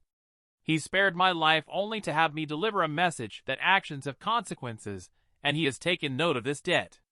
Upon hearing this, Ning Xuanwu could no longer suppress his anger. He immediately waved his hand, ready to eradicate everything. "Should Xuanwu's sect sit idly by and do nothing? Spread the order all martial experts of Xuanwu's sect will descend the mountain with me. I want to personally slaughter this villain, avenge Wuchen and Wufeng, and bring back the two great treasures of Xuanwu's sect to wipe out this disgrace." Facing someone who can use the heaven-shaking stone to repair the steps. A mysterious expert who uses the swift cloak as a cleaning cloth. Although Ning Xuanwu is angry, there is still a trace of reason in his heart. His mind has not been completely clouded by anger. So he asked Lilith to bring a dead soldier named Zhang San. He asked him to go to the dojo to investigate the situation. See how strong the owner of this dojo really is. And he said that if he does not come back, his family, Xuanwu's sect, will help support. If he dares to flee, his whole family will be sent to reunite in the afterlife. If he can bring him back, he will promote him to direct disciple and allow him to choose one among all elders as his master. At this time, Yi Feng is leisurely sunbathing at home. He saw that the weather was nice today. So he arranged for Zhongqing to take down the 18 paintings in the front hall and put them in the yard to sunbathe. Although he felt that these paintings seemed useless and not worth much if sold, hanging them in the hall as decorations to adorn the dojo would be a good idea. However, Zhongqing had just taken down the paintings. Immediately after, someone came to the door. The person who came was the assassin Zhang San sent by Ning Xuanwu to test. Yi Feng was surprised to see someone at the door. He immediately stood up from the lounge chair. After all, the dojo business had been slow for a long time. So he decided to go and take a look personally. Maybe it was a big order. However, Zhang-san was very puzzled when he looked at the empty dojo. It was nothing special here, not much different from an ordinary dojo. It was even inferior to other dojo sect leaders. Why did they ask him to come here? At this time, Yi Feng also walked out and started promoting to Zhang-san right away. Brother, with just one look, I can tell you are a martial arts prodigy. It just so happens that the dojo is having a discount promotion these days. Would you consider joining? Zhang-san laughed and scratched his head before asking. Hello, I want to ask how to get to the Xuanwu sect. Upon hearing these words, Yi Feng's face instantly darkened. The temperature around seemed to freeze. Zhang-san was also scared, with cold sweat bursting out. Too nervous, he accidentally blurted out, Xuanwu sect, and I don't get along. At this critical moment, I'm afraid I have to follow the two senior brothers. Looking at Yi Feng's icy gaze, Zhang-san felt like he was probably not going to make it through today. The next moment, Yi Feng's demeanor suddenly changed. Full of impatience, he said, Turn right at the exit, then go here and there, and you'll be there. At the same time, he couldn't help but complain in his mind. They actually came to ask for directions. However, these words fell into Zhang-san's ears with a different meaning. He was actually telling me seriously how to get to the Xuanwu sect. He seemed to be playing a trick on me, pretending to slowly lead me astray. Perhaps he was all talk and no action, afraid to kill. Yi Feng saw Zhang-san's startled appearance. He also felt even more desolate in his heart. Even such a wise guy doesn't appreciate my dojo. I have failed in managing this. And Zhang-san also saw hope from Yi Feng's dull face. He was sure that the other party must be immortal. So he immediately spoke up and asked, It's pretty quiet here. I'm afraid there aren't many disciples, right? Saying this, Zhang-san couldn't help but think of the hint of sarcasm. If you are truly a master, you will definitely show some kind of reaction. This remark is not intended to be a direct attack. And if there is no response, then it means that this person is not really a master. Upon seeing Yi Feng's lack of response, perhaps your dojo should consider transforming into a restaurant instead. At least that way, you might still attract some customers and have a bit of popularity, which is better than the current deserted state. Yi Feng couldn't bear to listen any longer at this point. He chose to directly escort the guest out. Zhang-san, who turned and left, also felt extremely happy in his heart. Sure enough, this guy is clearly just a mortal dojo, nothing more than an ordinary dojo. What a murderous intent. This time I will definitely make a breakthrough. However, as soon as he left, on his front foot, the terrifying pressure suddenly struck with his back foot. The leader. It was City Slaughter Old Wu, who had been driven away by Yi Feng before.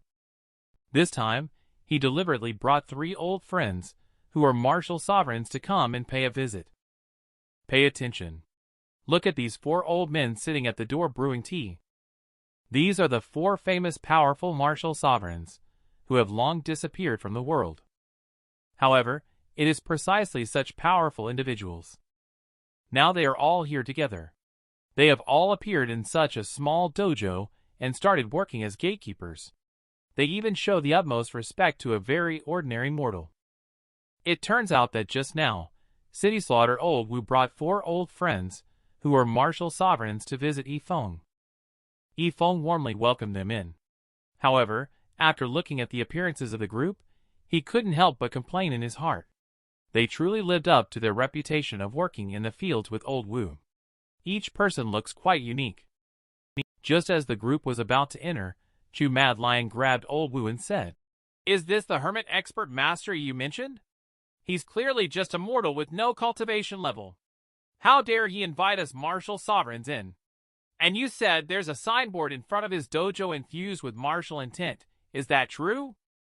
Old Wu listened to the group's words and was quite scared. Ancestors, please watch your words. Even my sacred grade artifact has been seen by you all. I kindly brought you here to meet him, and now you are putting on airs. If you don't believe, then please leave. Don't cause trouble for me. Just as the group was arguing, Just then, several people suddenly noticed the heaven-shaking stone that was used to repair the steps. The crowd immediately exclaimed, "What a bold move! This is at least an emperor-grade treasure. Even we have to handle such things with utmost care. He actually used it to repair the stone steps. Surely, this trip won't end well." Upon hearing this, several people also looked serious and followed Yi Feng into the dojo. As soon as they walked in, they noticed the swift cloak being used as a rag. Everyone was greatly surprised. They were shocked to discover that the tattered cloth actually emanated an emperor-grade aura. That is a sacred artifact that can establish a sect and move mountains. Such a valuable item was actually treated so irresponsibly by him. I saw the surprised expressions on a few people's faces. Yi Feng just smiled and shrugged. "It's just an old rag that's a bit funny." Seeing Yi Feng actually not placing the emperor-grade treasure in his eyes, the four people all believed that he must be a martial saint expert. Immediately, everyone became respectful. Everyone bowed to Yi Feng. "Seeing mastery coming suddenly today, I hope you don't mind. We apologize for this." Yi Feng felt a little embarrassed by their sudden gesture and asked them to quickly get up, saying they are all fellow villagers. There is no need to be so polite. At this time, Zhong Qing finally finished cleaning the courtyard. He hung all 18 paintings in the dojo. In an instant, a powerful martial intent enveloped the entire dojo, encompassing the four people. At this moment, it seemed as if all kinds of magical things appeared before their eyes. Let them immerse themselves in this powerful and pure martial intent. Yi Feng saw them suddenly so excited and was somewhat speechless. Do they need to be so excited to visit a dojo like this? But then he thought, maybe they have been rejected too many times because of their ugly appearance. So he said, "Today is the big cleanup of the dojo. It's a bit messy inside. Why don't you three wait in the front hall for a while?" Upon hearing this, the four of them suddenly woke up. Everyone sat down obediently. After Yi Feng left, the four of them could no longer contain their astonishment. They all exclaimed in unison, "Martial intent! Such a powerful martial intent! I have never seen such a powerful martial intent. It has undone the bottleneck I've been stuck in for hundreds of years. And it is accompanied by celestial force. He is the Grand Martial Emperor. No. He must be an immortal martial artist. I never thought I could actually come into contact with an immortal martial artist. No wonder we couldn't sense his cultivation level at all. Turns out he is an immortal being from the upper realm. No, this martial intent is too powerful. I can only comprehend this much. If I sit down again, I will experience chi deviation." As they spoke, the four of them ran towards the dojo. They then brought over chairs and sat down at the entrance of the dojo. Only then did they manage to calm down a bit. At this time, Yi Feng also held a chessboard. Walked over. He curiously asked them how they ended up outside the door.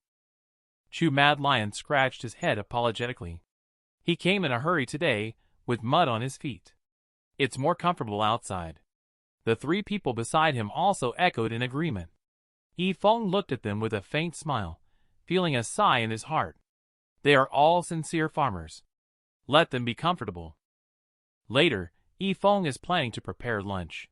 He instructed Zhong Qing to remember to hang up the plaque later.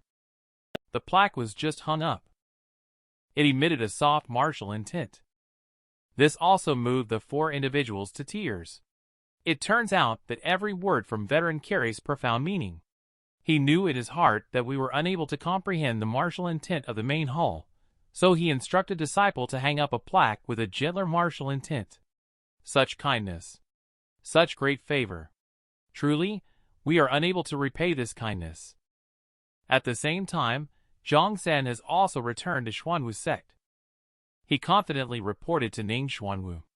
Reporting to the sect leader, "I did not fail your trust. I have investigated thoroughly. That person has no real power. Just an ordinary mortal." "You did not lie?" Disciple dared to swear with his life when he walked out of the dojo alive. Absolutely did not lie.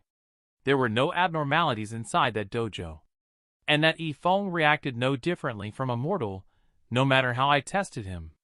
If he were a master, why would he pretend to be incompetent? I suspect there must have been some misunderstanding regarding the deaths of senior brothers Wuchen and Wufeng. I even doubt they haven't died yet. Upon hearing this, Ning Xuanwu could no longer suppress the anger in his heart. He snorted coldly. This Yi Feng hasn't even met me yet, but he is leading my Xuanwu sect by the nose. He must think I, Ning Xuanwu, am afraid of him. On the side, Lilith initially wanted to dissuade him. But at this moment, Ning Xuanwu's mind was already clouded by anger. Gods and demons each have their own distinctions. Since Wuchen and Wufeng may not be dead, they must still be inside the dojo. What exactly is inside this dojo? I will personally go and take a look. The members of Xuanwu's sect will go with a deity to destroy this dojo. In this way, Xuanwu's sect is mobilizing all its forces, heading straight towards Yi Feng's dojo. He saw 4 old men sitting in front of the dojo, leisurely drinking tea. Ning Xuanwu rushed up with a swish. He wanted to annihilate these old men along with the dojo.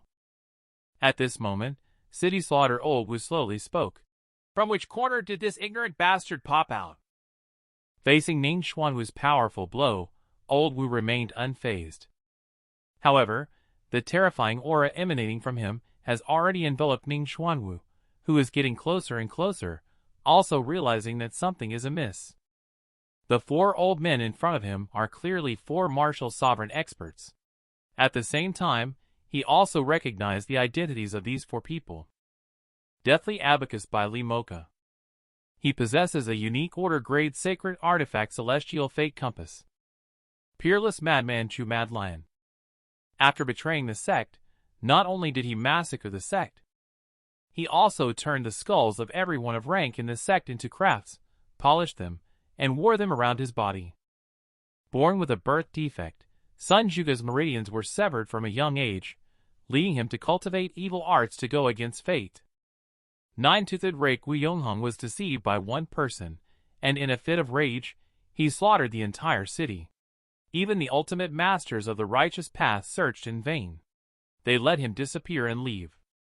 The 4 madmen, who had long disappeared from the world, unexpectedly appeared together at this small dojo gate. Ning Xuanwu turned around, as if encountering a ghost, and wanted to escape.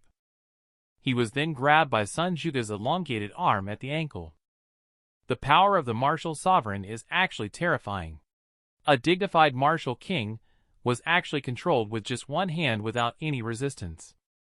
Seeing this, other disciples from Xuanwu's sect wanted to step forward to help. However, they were blocked by an invisible barrier. Just saw a flash of golden light in Sun Zhuge's eyes. Mr. Wu Disturbance, please keep calm. After speaking, a huge skull appeared above the head of the Xuanwu sect disciple. Just one blow. Nearly all the disciples were blasted into ashes. Seeing this scene, Ning Xuanwu broke out in a cold sweat suddenly. He tremblingly asked why the 4 people were here. At this time, City Slaughter Old Wu slowly spoke. You, a mere martial king, dare to make a move against us. Upon hearing this, Ning Xuanwu was taken aback. He quickly explained and pacified the veterans. It's all a misunderstanding. I would never disrespect the 4 veterans. My intention was just to shut down this dojo. The 4 individuals all had a cold look in their eyes. You actually came for Mr. Name. It seems that your life will be spared. Chu Mad Lion was about to make his move. Ning Xuanwu quickly knelt down to beg for mercy, slapping himself frantically. Despite his efforts, he still could not change Chu Mad Lion's mind. Fortunately, Old Wu spoke up in time and stopped him. Wait a minute. It will be easy for us to deal with these people. It's just that we may inevitably dirty the floor of the gentleman. When the time comes, we will be in front of the gentleman. Let us not be labeled as unreliable again. Several people immediately stopped what they were doing when they heard the gentleman's name. Ning Xuanwu kowtowed repeatedly to the 4 people, begging for mercy. At the same time, he wondered to himself, I wonder who this gentleman is. How could he obtain the notorious 4 madmen to serve as his gatekeepers? Perhaps he could offer me a chance for redemption as well. At this time, Mad Lion Chu spoke up and asked, "You are Ning Xuanwu from the Xuanwu sect, right?" "It's me." "Veteran, you really are capable. Even if your ninefold Heaven Ning family had not perished, you wouldn't dare to act recklessly here." "I didn't expect you, this junior, to surpass the predecessor." However, as soon as his words fell, a voice could be heard from inside the dojo. "Oh, I forgot. The egg next door is on sale today." The next second, Yi Feng walked out with a basket of vegetables. All 4 of them quickly bowed respectfully to him. This man simply went out to buy vegetables, yet 4 martial sovereigns greeted him. He can decide the life and death of a martial king with just one sentence. However, he considers himself just an ordinary person. Yi Feng walked out under the respectful welcome of the 4 madmen, seeing Ning Xuanwu kneeling at the door. He didn't wait for the few people to explain. He already knew what had happened here. He told them that there was no need to speak. Ning Xuanwu looked incredibly at Yi Feng, thinking that he must be a master. The 4 madmen acted as his gatekeepers and treated him as an ordinary person. Seemingly ordinary, but actually unfathomable. And the 4 of them also suddenly realized with great concern upon hearing Yi Feng's words. So it turns out that the master knows everything. It's just that we were being too talkative. Yi Feng smiled and didn't mind. He thought to himself, you old folks just like to make a big deal out of nothing when you're not dozing off. I've been through it too. Sun Juga asked Yi Feng how he planned to handle the situation. Yi Feng turned his head and glanced at the kneeling Ning Xuanwu at that moment. Ning Xuanwu's life and death are now entirely in Yi Feng's hands. However, Yi Feng hesitated to speak. This made everyone nervous. Then Yi Feng sighed. I don't have much to say. But since I made a mistake, I must bear the corresponding consequences. It's just that we can't deny the younger generation opportunities. Whether he can mature after being taught a lesson depends on his own fate. Also, I am a bit pressed for time. After saying that, Yi Feng ran off without looking back. Dealing with the old man's troublemaking is the most troublesome. He doesn't want to go through it again. However, Yi Feng's simple words terrified the 4 madmen, who were sweating profusely. They thought that Mr. Just Now was suggesting that we can continue to observe this person, but there is no need to give too much time. That means to handle this matter ourselves. In fact, it is a kind of test. If we handle it improperly, it may affect Mr. Just Now's life in seclusion. Our own fate may also be affected. This is Mr. Just Now's way of expressing displeasure. The 4 of us immediately understood clearly. Mr. Just Now cares for all 4 of us very much. He would not want to make things difficult for a junior. His intention was to give a small punishment as a warning. We almost made a big mistake by going too far just now. At this moment, Old Wu turned to Ning Xuanwu, who was kneeling on the ground, and slowly spoke. Bring out the storage pouch first. Upon hearing the other party actually asking for the storage pouch. Although Ning Xuanwu felt a bit sore, but he still respectfully handed it over. Old Wu took the storage bag and casually threw it to the side to let Li Mocha go first. Ning Xuanwu thought he could finally leave. He immediately tried to slip away. However, he had barely taken 2 steps. Just then, a dark mist suddenly rushed towards him. The dark mist tightly wrapped around his hands.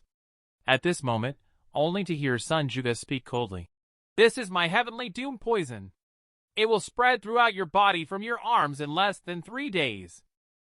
You heard Mr. Sun's intention. He did not directly take your life. Whether you can still stand as a person depends on your luck. He punched Ning Xuanwu, sending him flying out. The mighty immortal Cultivation Sect mobilized in full force. They went to attack a small dojo belonging to mortals. They thought they had the victory in the bag. Unexpectedly, even the 4 old men guarding the dojo are martial sovereigns. In the end, not only were they completely defeated, even the sect leader's only remaining hand couldn't be saved. the first thing Ning Xuanwu did when he returned to the sect. He came to settle the score with Zhang San, who had lied about military intelligence. After a venting session, the elder of the sect on the side still innocently asked, "What should we do next, sect leader? There are only a few of us left in the sect. Are we going to continue seeking revenge? Do we still need to retrieve the heaven-shaking stone and swift cloak? Revenge? Shall I use my remaining poisoned hand?" He then stomped Zhang San into a pulp with one foot. "The feud between our sect and the dojo ends here. Anyone who dares to offend the dojo and its members in the future will face the same fate."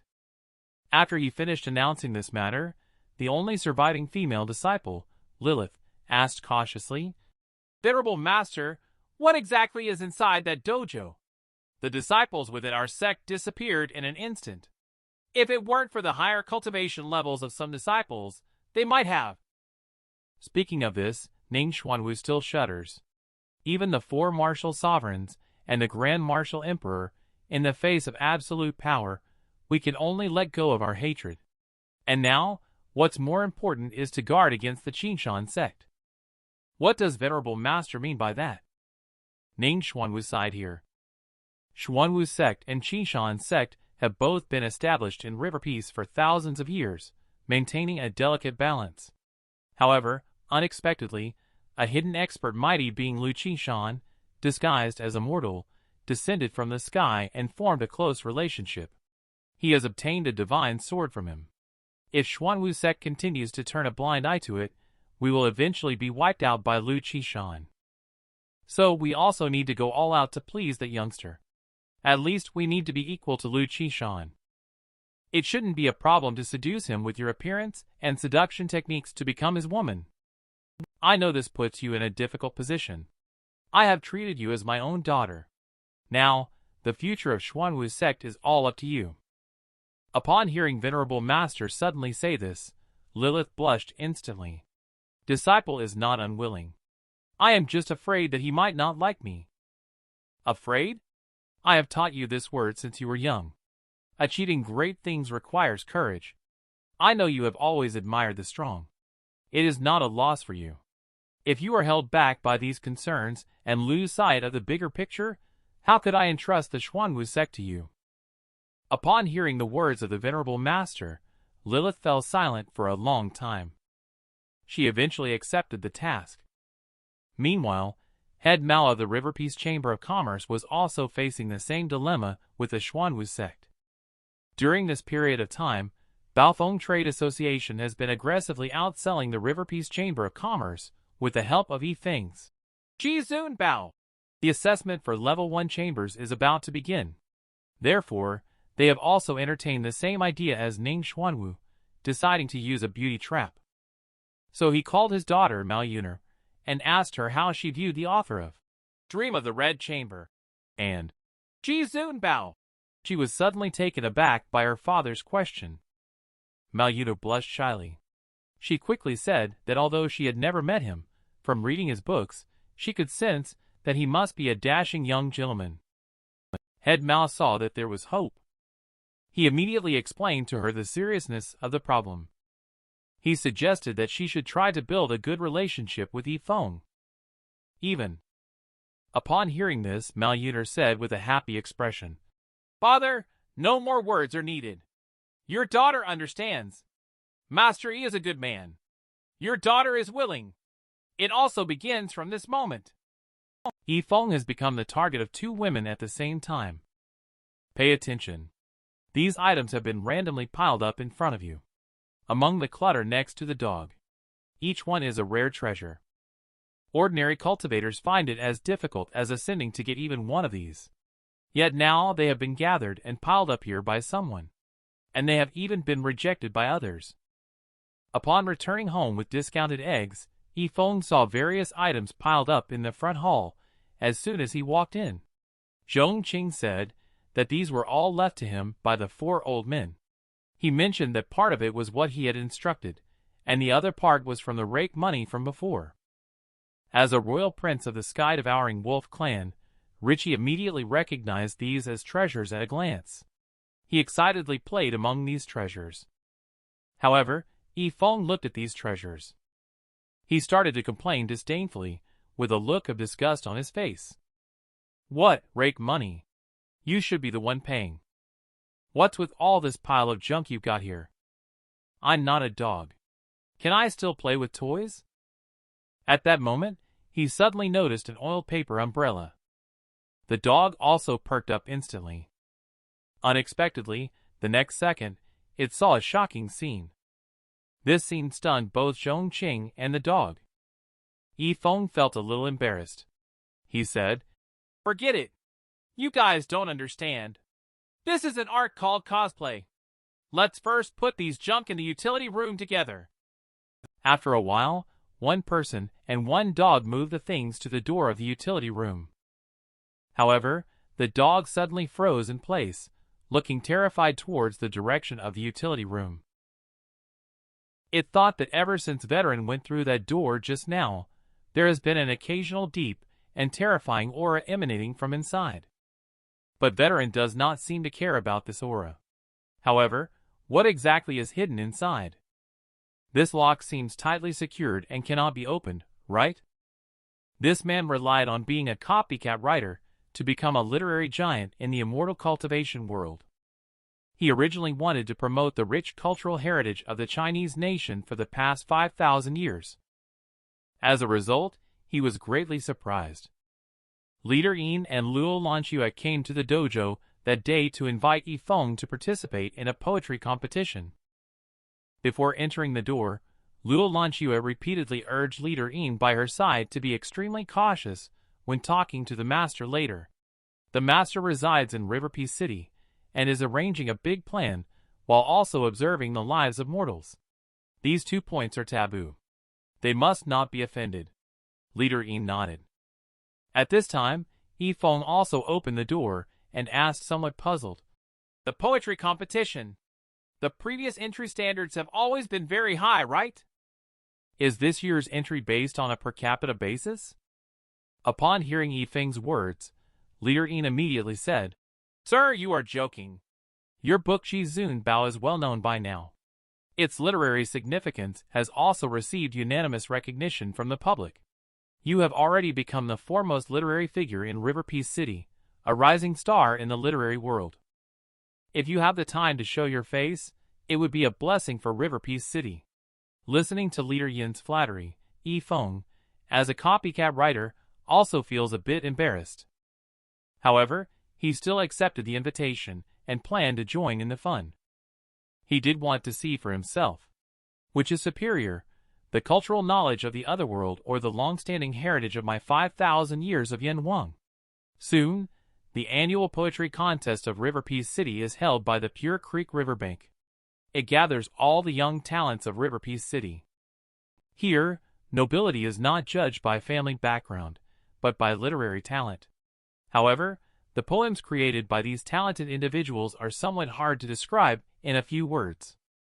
A friend comes from afar, and though distant, must be dealt with severely. The road to heaven is there, yet you refuse to take it. The sea of learning is boundless, and you must row through hardship. I vow eternal loyalty to you, and you say I shall live forever. Yi Feng was greatly surprised to hear this poem. However, the audience below the stage, they, on the other hand, cheered one after another. This left Yi Feng speechless. Be more awake, okay? After listening to poems from several talented scholars, Yi Feng lost interest in the world's culture. He turned around and prepared to leave. Just then, a graceful woman emerged from the crowd.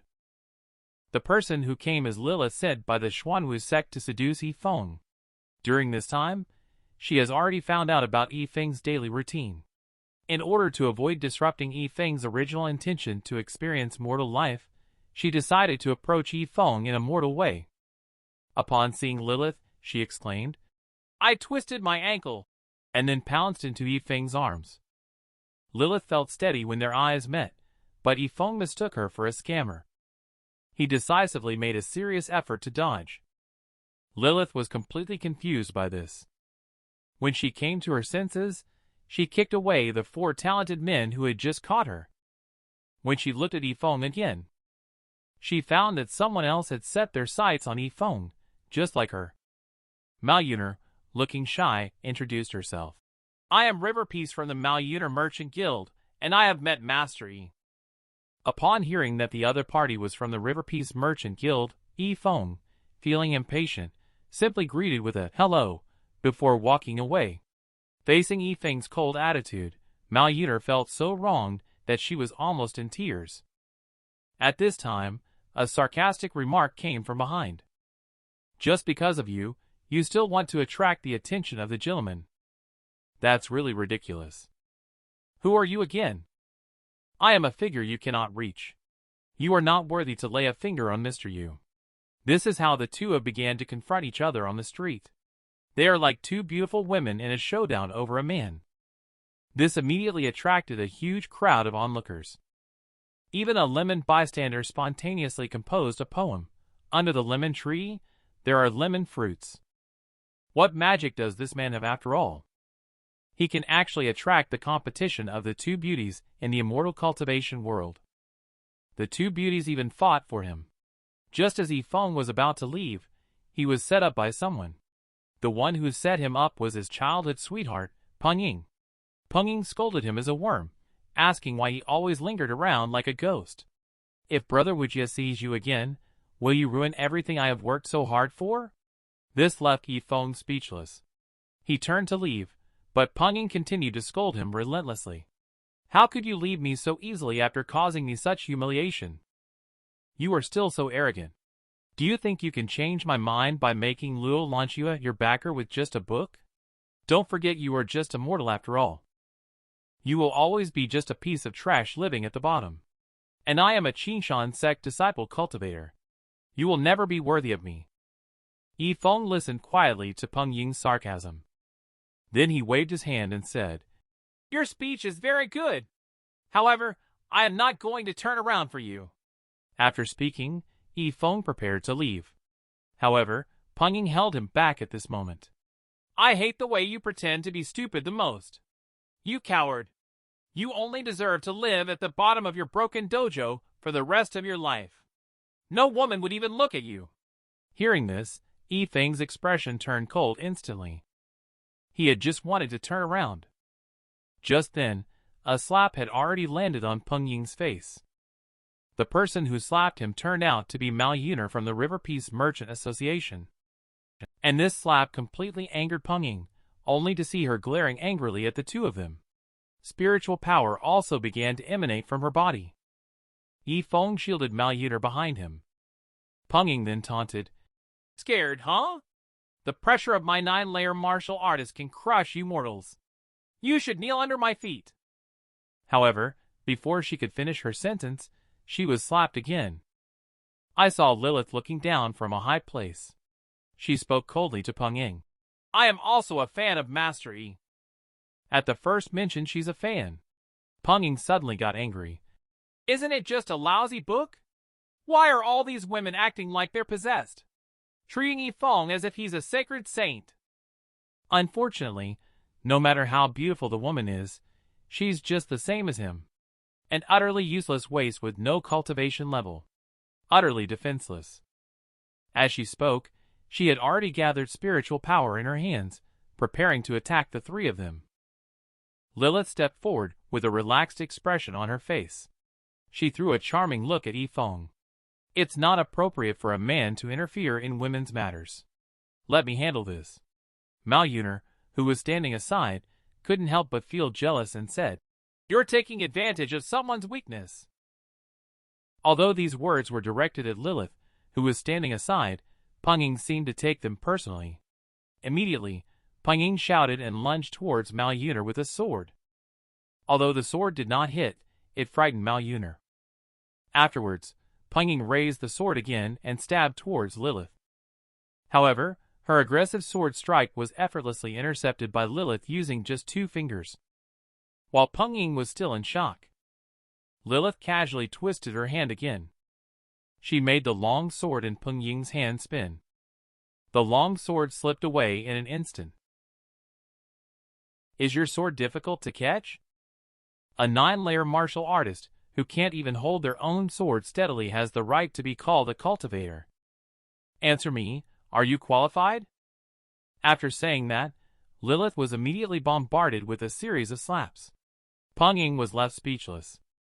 She kept slapping until Peng Ying's face was swollen and bruised before finally stopping. At that moment, Peng Ying looked like she was reevaluating her life choices and said, "I don't deserve it." Lilith kicked again. Watching the fight between the two women, Yi Feng, who was spectating on the side, couldn't help but comment, "Girls fighting is really scary." Then, Lilith casually threw Peng Ying into the river. Then she hurried over to pay her respects to Yi Feng. Yi Feng also bowed in gratitude to her. At the same time, he recognized the woman in front of him. Wasn't she the one who fought with Richie over bones last time? This time she came to stage a fake accident. It turned out she was his book fan.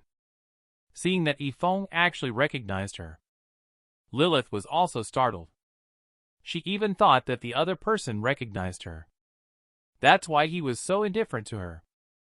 However, Yi Feng waved his hand and said it's nothing. No need to worry. Also, thank you, Miss Yuner, for helping me just now. Upon hearing this, Lilith also felt relieved. She thought to herself, it is indeed true. In front of such a mysterious hermit like him, not to mention a small person like me, even the entire Xuanwu sect is not worthy of his attention. Mao Yuner, on the other hand, started to twist awkwardly when praised. "You're too kind, sir." Yuner's soft voice did not help at all. It made the gentleman laugh instead. "Don't say that." As a gesture of thanks. "Tonight, let me treat you all to a meal." Upon hearing Yi Feng's invitation, the two of them immediately excitedly agreed. This made the onlookers next to them jealous. At the same time, Peng Ying crawled out of the water, sitting on the bank and crying uncontrollably.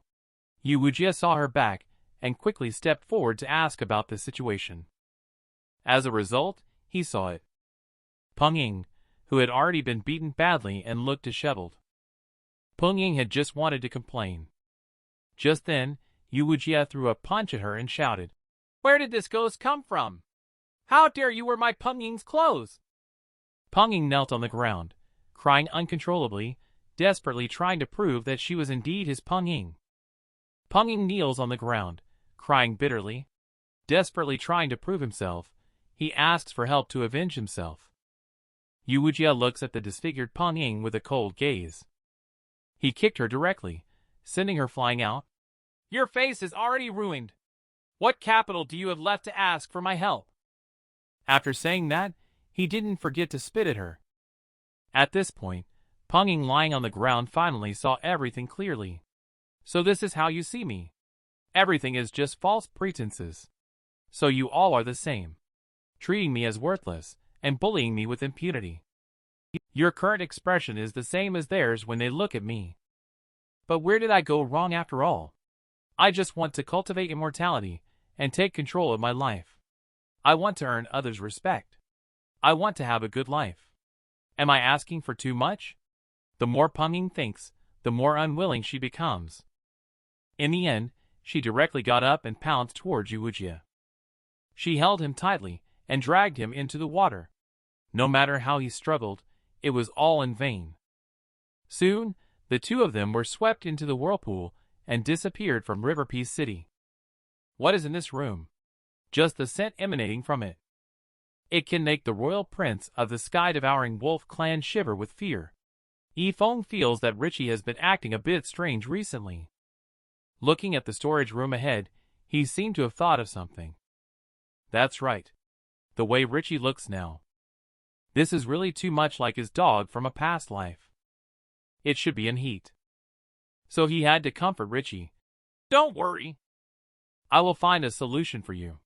But for now, I have to inconvenience you temporarily." Zhong Qing suddenly asked from behind. "Boss, you're back. How was the poetry competition?" Speaking of the poetry competition, Yi Feng said with dissatisfaction, "Not as exciting as playing Fight the Landlord with those women from Red Fragrance Courtyard.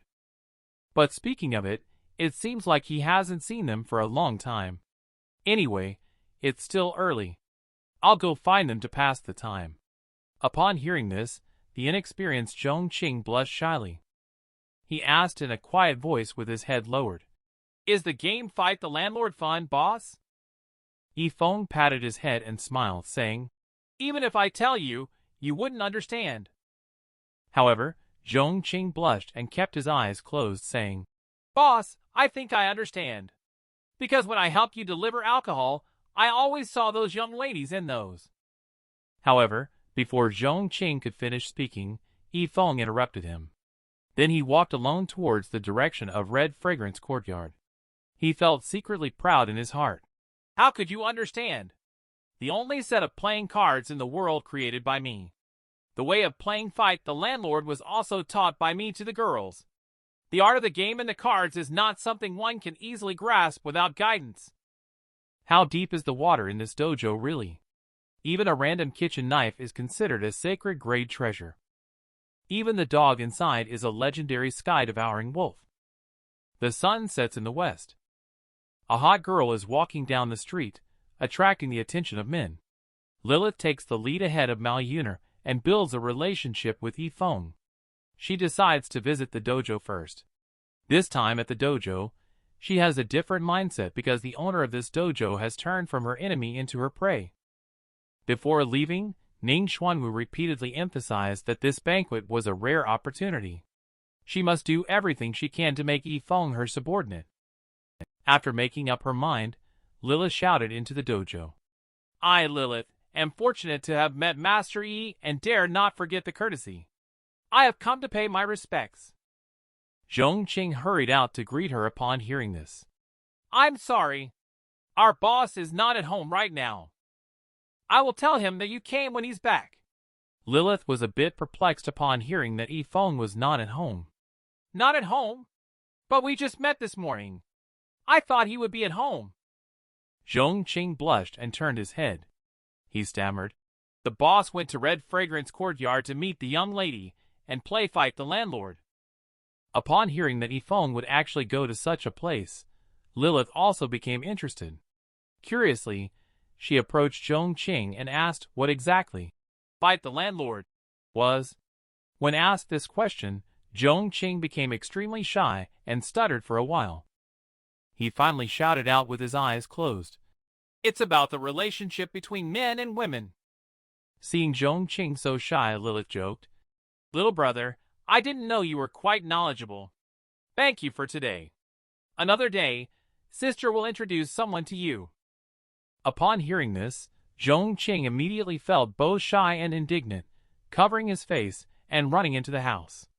Seeing Zhongqing's reaction, Lilith revealed a satisfied smile, thinking to herself, "How wonderful, how wonderful!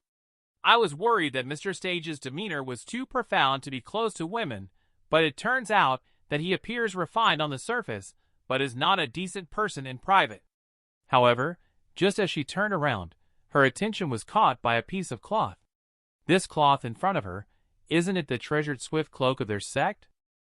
Immediately, she raised her hand, and with a wave, the cloak was sucked into her hand. However, just as the cloak was in her hand, she heard a wolf's howl. At that moment of puzzlement, she turned her head and saw Zhongqing rushing out with a kitchen knife. "How dare you steal things? I even thought you were pretty. I don't want you to introduce me to any more girls. Put the dishcloth down." Lilith just saw Zhongqing as a mere mortal. She immediately sneered, "Little brother, just a piece of cloth. Why bother like this? What can you do as a child? I called you to put down the cloth." With a loud shout from Zhongqing, the kitchen knife in his hand emitted a strong pressure. Lilith was so scared that she immediately knelt down with a thump. She looked at the kitchen knife in horror. It was really unbelievable. Both the heaven-shaking stone and swift cloak are emperor-grade treasures, but they are far inferior to the pressure emanating from this knife. Could it be of order grade or even sacred grade? Thinking of this, she quickly handed over the cloak, indicating that she dared not do it again. Zhongqing accepted the cloak and said in a cold voice, "Don't think about anyone stealing anything from the dojo in front of me. Even if it's just a piece of cloth, even if it's a hair from Richie, This is my warmest home. The boss, Richie, and everything else, I swear to protect them with my life. Next time, I will not show mercy." After saying that, Zhongqing turned and entered the house. Richie looked at Lilith with a mocking expression in his eyes. The tiny martial spirit also came to the door and acted arrogantly. Lilith was surprised that even a dog dared to mock her. She immediately glared fiercely at Richie. The young man let it go, as he was the master's disciple after all. How could a mere dog dare to act so arrogantly towards her? Richie was also angered by her glare. In his rage, the sun and moon mark on his forehead lit up. A beam of light shot out, causing Lilith to be thrown backward. She spat out a mouthful of blood heavily, with an incredulous look on her face. She, the mighty martial spirit expert Lilith, was actually defeated by a dog. However, when she got up again, she realized that something was wrong. She looked at Richie in horror. He was definitely not a dog. It seemed like the legendary sky-devouring wolf. Thinking about this, she couldn't help but inhale sharply. Just how mysterious is this dojo? She had been too reckless this time. The only way to resolve this might be to successfully defeat Mastery tonight. Meanwhile, inside the River Peace Merchant Guild, Head Mao and his daughter are nervously preparing for this date. Head Mao said, "This bottle of spring blossom powder has an aphrodisiac effect. If you are willing, tonight is the best time for you to show up." Upon hearing this, Mao Yider blushed and shyly spoke about the spring blossom powder. "Why would I be unwilling? Only after meeting the gentleman today did I realize what a splendid figure he is. I cannot let that woman steal him away." The man came to Red Fragrance Courtyard with an excited expression, ready to play fight the landlord. He came up and made the lady inside blush. She kept giggling. The lady said she was ready, asking him to be more gentle. However, the man showed no sign of pity or cherishing the ladylike jade. He even told her not to show off. He asked her to come out and take a look. The maid listened to these words like a wolf and a tiger. The maid hurried in and shouted, "Red Fragrance Courtyard sells skills, not bodies. Let's see who's breaking the rules." However, as soon as she finished speaking, they saw Yi Feng and two others playing Fight the Landlord. Happily, the girl with blue hair inside said, $300 for the screen." After finishing the game with the two girls, Yi Feng also returned to his designated spot, waiting for the arrival of the two beauties. He thought to himself, should I be a bit aloof later or more affable? After all, they are my fans. Should I bring a bit of an idle burden? It really makes people embarrassed. However, just as he was pondering over this, a man with a folding fan suddenly appeared beside him and bumped into him, pushing him to the side. Then he asked if Yi Feng was also waiting for the girl. He received an affirmative answer. He grinned proudly and said, "I am Wang Xian, just like my brother here. This girl is really hard to date. It took me 3 months of pursuit before she agreed. But thinking about her beauty, it's all worth it." As soon as he finished speaking, a plump woman approached him. He immediately turned to Yi Feng beside him and boasted, "I'm not exaggerating, right? This figure and appearance are hard to find in our River Peace City." After saying that, he put his arm around the girl and walked away. The girl beside him asked if he knew Yi Feng, but he just smiled and said he was only an acquaintance. "He's just an average guy," he continued. "I think he looks like he's waiting for a girl. Could any girl be interested in him? Only someone with no sense of beauty." However, he had barely finished speaking when, just then, the waiter downstairs suddenly exclaimed, "Oh, young Lady Mao, what a rare guest. You're welcome to visit our humble shop. Are you two together? No wonder you're companions of young Lady Mao. You both clearly stand out as extraordinary individuals." Yi Feng warmly greeted them. The two of them also respectfully bowed to him. At this moment, Xiao Er very astutely said a sentence. "So you two are Master Yi's esteemed guests. Master Yi is generous. He has reserved the best spot in our restaurant. Only this way can it be worthy of your 3 identities." Watching the figure of the three people leaving, Wang Xian, who was just feeling smug, suddenly felt that the girl he had been chasing for 3 months was no longer attractive. He couldn't help but wonder if he was too superficial. He and I are not in the same league at all. This man is currently enduring the alternated attacks of sexy beauties and cute, adorable girls. The sexy beauty is toasting to him. The cute, adorable girl is serving him food. He feels a little tired, so the sexy girl is giving him a shoulder massage. The cute girl is giving him a foot massage. It's a dual experience of pleasure and pain, making Yi Feng feel both hurt and happy. He doesn't know how to describe it either. But gradually, he began to feel that the girl's strength was not quite right. He was in so much pain that he jumped up from the chair. He roared at the two of them. "Have you had enough of making a fuss?" Seeing Yi Feng angry, the two girls obediently sat in their chairs. But both sides looked at each other with sparks in their eyes. At this moment, Lilith spoke in a seductive tone and said, "Sir, let's play Fight the Landlord together tonight." Yi Feng was somewhat surprised to hear the other party suggesting to play Fight the Landlord. "Have you also played Fight the Landlord before?" Hearing this, the sexy beauty blushed shyly. "I'm sure I have never played Fight the Landlord before. Even playing it with you, sir, would be my first time." Upon hearing that the other party was a newbie, Yi Feng's fighting spirit was instantly ignited. "This game can be addictive. If I play with you, we may end up playing all night long. However, as long as you promise me not to cry no matter what happens, we can book a room. We won't leave until we've had our fill of fun." After hearing Yi Feng's bold words, Lilith was extremely shy. She thought to herself, "He is indeed brave. I hope I can handle it." However, before she could recover from her thoughts, just then Yi Feng spoke again, saying, "But what's the point of us playing Fight the Landlord together? We definitely need 3 people to play this. So let's invite Miss Yuner to join us as well." Upon hearing Yi Feng's suggestion, Mao Yuner happily agreed. However, Lilith was so scared that her mind went blank. She thought, "Oh my God, is he really serious? Does he even know what he's saying?"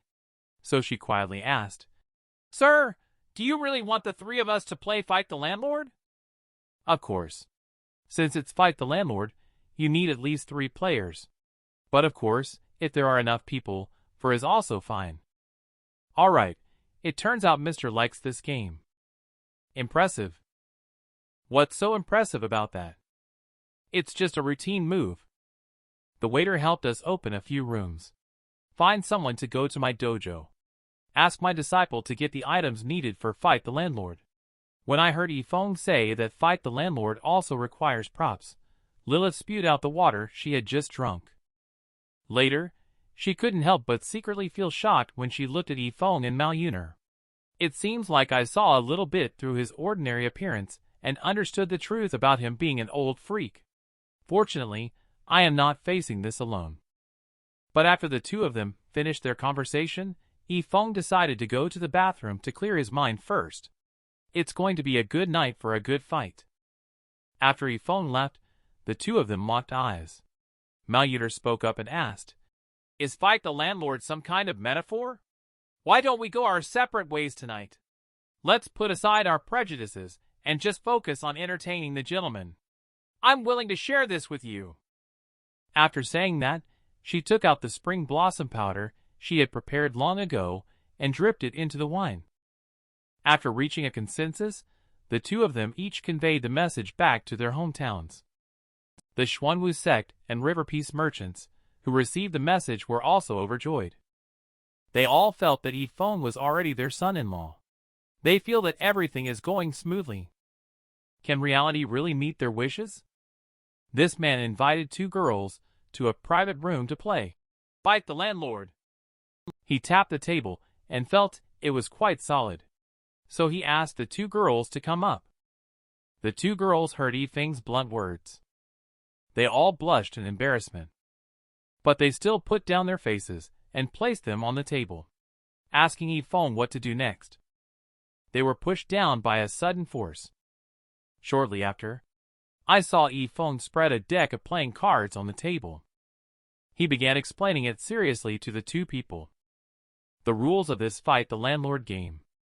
Listening to Yi Feng's serious explanation, both girls blushed instantly. It turns out they both misunderstood the meaning of fight the landlord. Now they feel like their minds are blank, wishing they could find a hole to hide in. Yi Feng quickly dealt the cards. Then he smiled lightly and said, "As the saying goes, gambling hurts the body, but a small wager brings joy. Fighting too much is not interesting. Gambling with money is taking advantage of you. How about each of us wager something of value, but not too expensive?" "I'll wager my cherished dagger," said Yi Feng, throwing the dagger onto the table. The powerful pressure emanating from the dagger rendered Lilith, the martial spirit, immobile. While Lilith couldn't discern the specific quality of the dagger, she knew it was at least of the sacred grade. How could she possibly match such a wager? Since the venerable master's storage bag was taken last time, the pair of blades he held, of the same rank as the heaven-shaking stone, has become the Xuanwu sect's final treasure to protect the sect.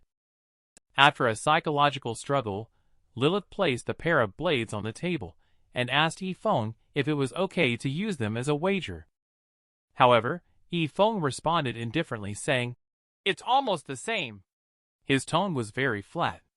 But when Lilith heard this, it seemed to carry a different meaning.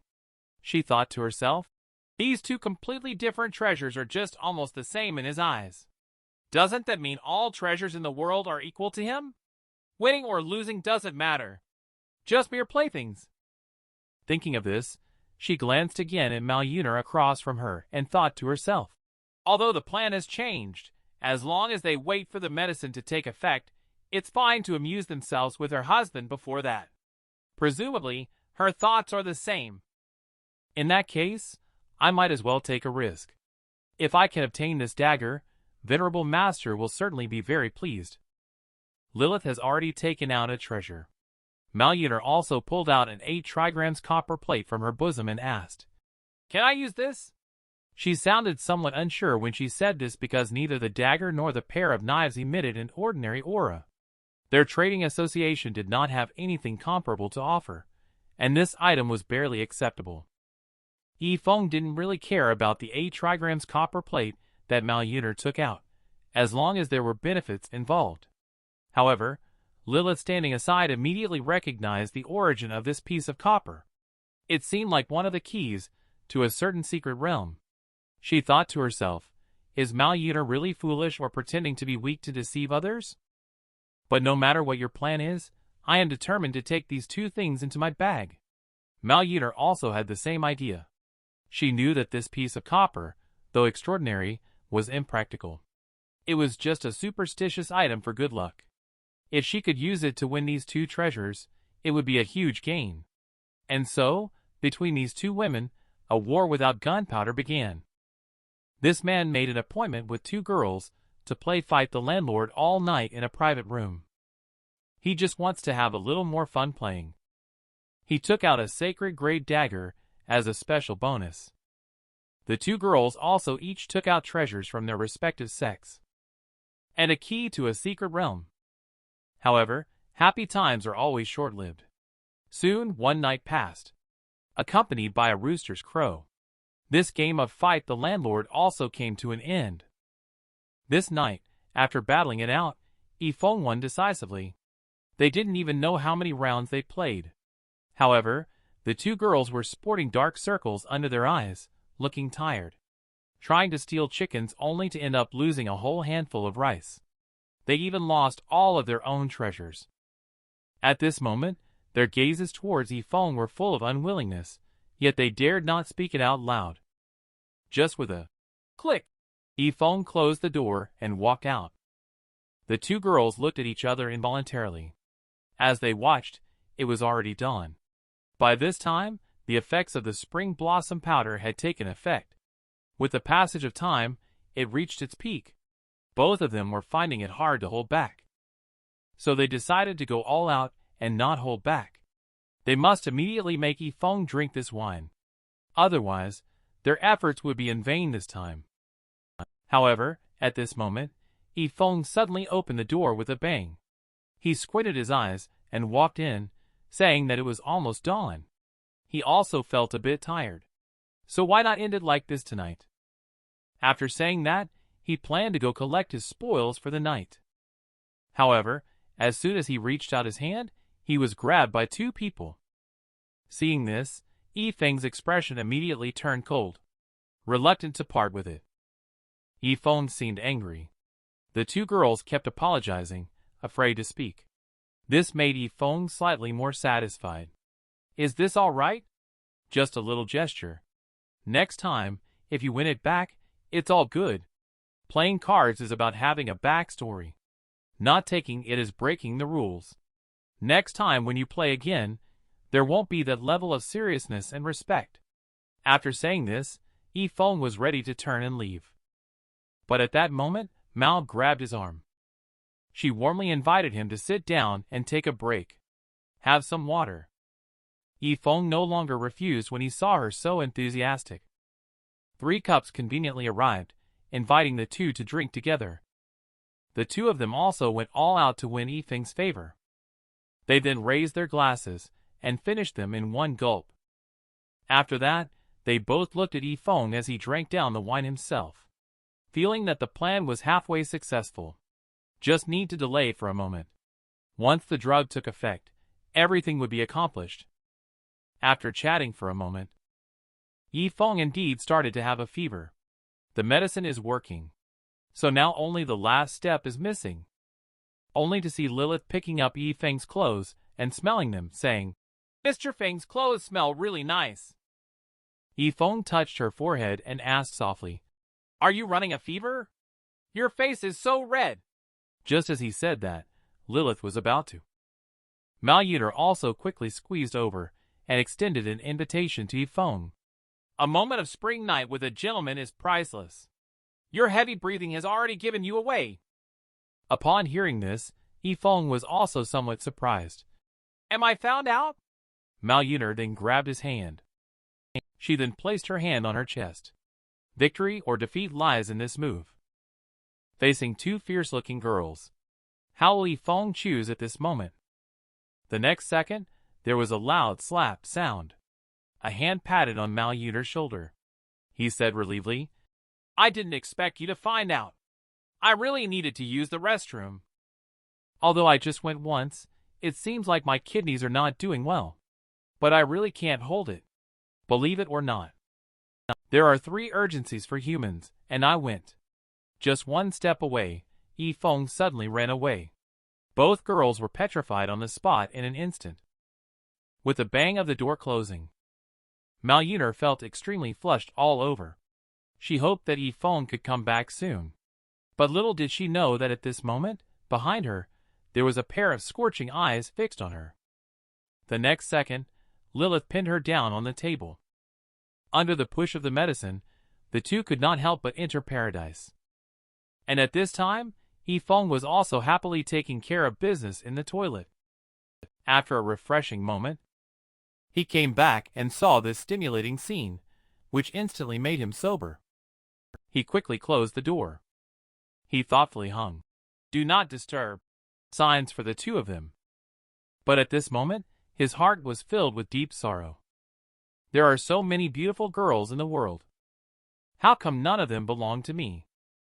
They played cards with me all night. But none of them hugged me. It turns out they are a couple. I'd better go home and pet the dog. Shortly after, Martialart returned to the River Peace Guild in a daze. He told his father about what happened, which made Head Mao so angry that he spat out a mouthful of blood. "You mean to say that not only did you fail, but you also lost a priceless copper plate and ended up being slept with by a woman?" Speaking of which, Martialart also helplessly sat on the ground. "I never thought that the first time in my life, I would give it to a woman." Seeing this, Head Mao could only sigh helplessly. It's inevitable to lose in this situation. At the Xuanwu sect at this moment, the situation was the same. Ning Xuanwu looked incredulous, questioning Lilith in front of the audience. "You call this achievement simply sleeping with a woman?" "Our sect's ultimate treasure, the 2 stars dark blade, was also lost by me in a game of Fight the Landlord. Hearing that our sect has even lost its final treasure, Ning Xuanwu suddenly punched himself in the chest, spitting out a mouthful of old blood. He laughed like a madman. Misfortune and fortune, all the scheming was in vain. You go to Xuanwu Cliff and reflect on your actions facing the wall for a year. You are not allowed to come out for a year. He originally came from hell as the god of death. Just his aura alone is enough to intimidate the sky-devouring wolf, who possesses the strength of the martial king. But that's just how powerful he is. Now he is being beaten up like a pet by a mortal. He is even being despised as worthless trash. Yi Feng saw Richie rolling on the ground again. He thought it was thirsty again. He decided to help it get rid of this root of trouble. But Richie ran away. It has been following Yi Feng for so many days. It has already broken through to the martial king stage. But for some reason, the aura emanating from the door made it feel uncomfortable, without any relief. It can feel that thing is about to come out soon. Is it a fierce beast from the ancient times, or an unparalleled yogwai? Only a click was heard. The lock on the storage room broke. A skeleton walked out from inside. Richie trembled, holding onto Yi Feng's thigh. Although it couldn't see the cultivation level on the skeleton's body, or even sense his breath, that sense of inescapable crisis from his palm was incredibly real. This was clearly an inanimate object. But why would an inanimate object move? Why would it have such a strong deterrent effect? However, just as it was shocked by the power of the skeleton, Yi Feng has already raised his fist and hit the skeleton.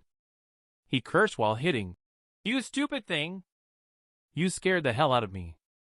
That lousy system can't teach how to make money or how to cultivate. That broken system keeps sending me so much useless stuff, dragging me down. It floats around like a ghost without doing anything all day. Do you think I'm acting in? Scream? You're absolutely useless.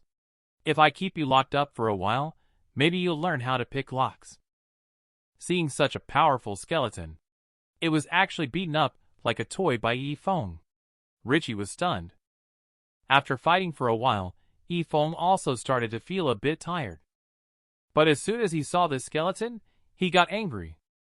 So he punched the skeleton's head directly, and sent it flying away. This scene is so shocking that it would astonish a dog for 100 years. However, even when Yi Feng punched the head flying away, the skull, however, remains completely unharmed. It then casually put the head back in place with one hand. Yi Feng somewhat helplessly threw a black robe to him. He told him to put it on, and stop scaring people everywhere. Now he really doesn't know what to do with the skull. Does he keep it in the courtyard as a decoration? But it moves. The tranquility of the years is better off if he uses it as a walnut plate.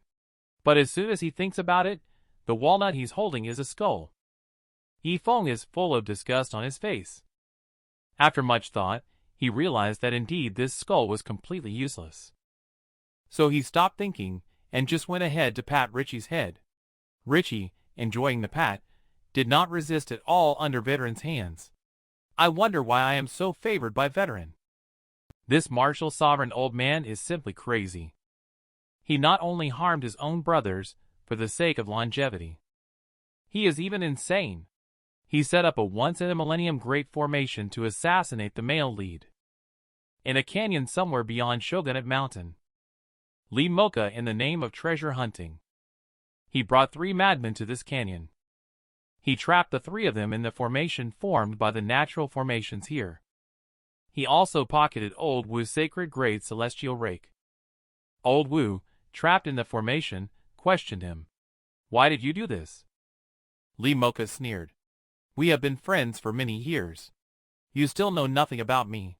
Why bother to ask? I said I would take you to search for treasures. But look around the world. Where can you find treasures better than everything in that dojo? But those are all material possessions. The real treasure is mastery." When Li Mocha dared to scheme against Yi Feng, the 3 were immediately enraged. "You dare tarnish the name of the master? How dare you?"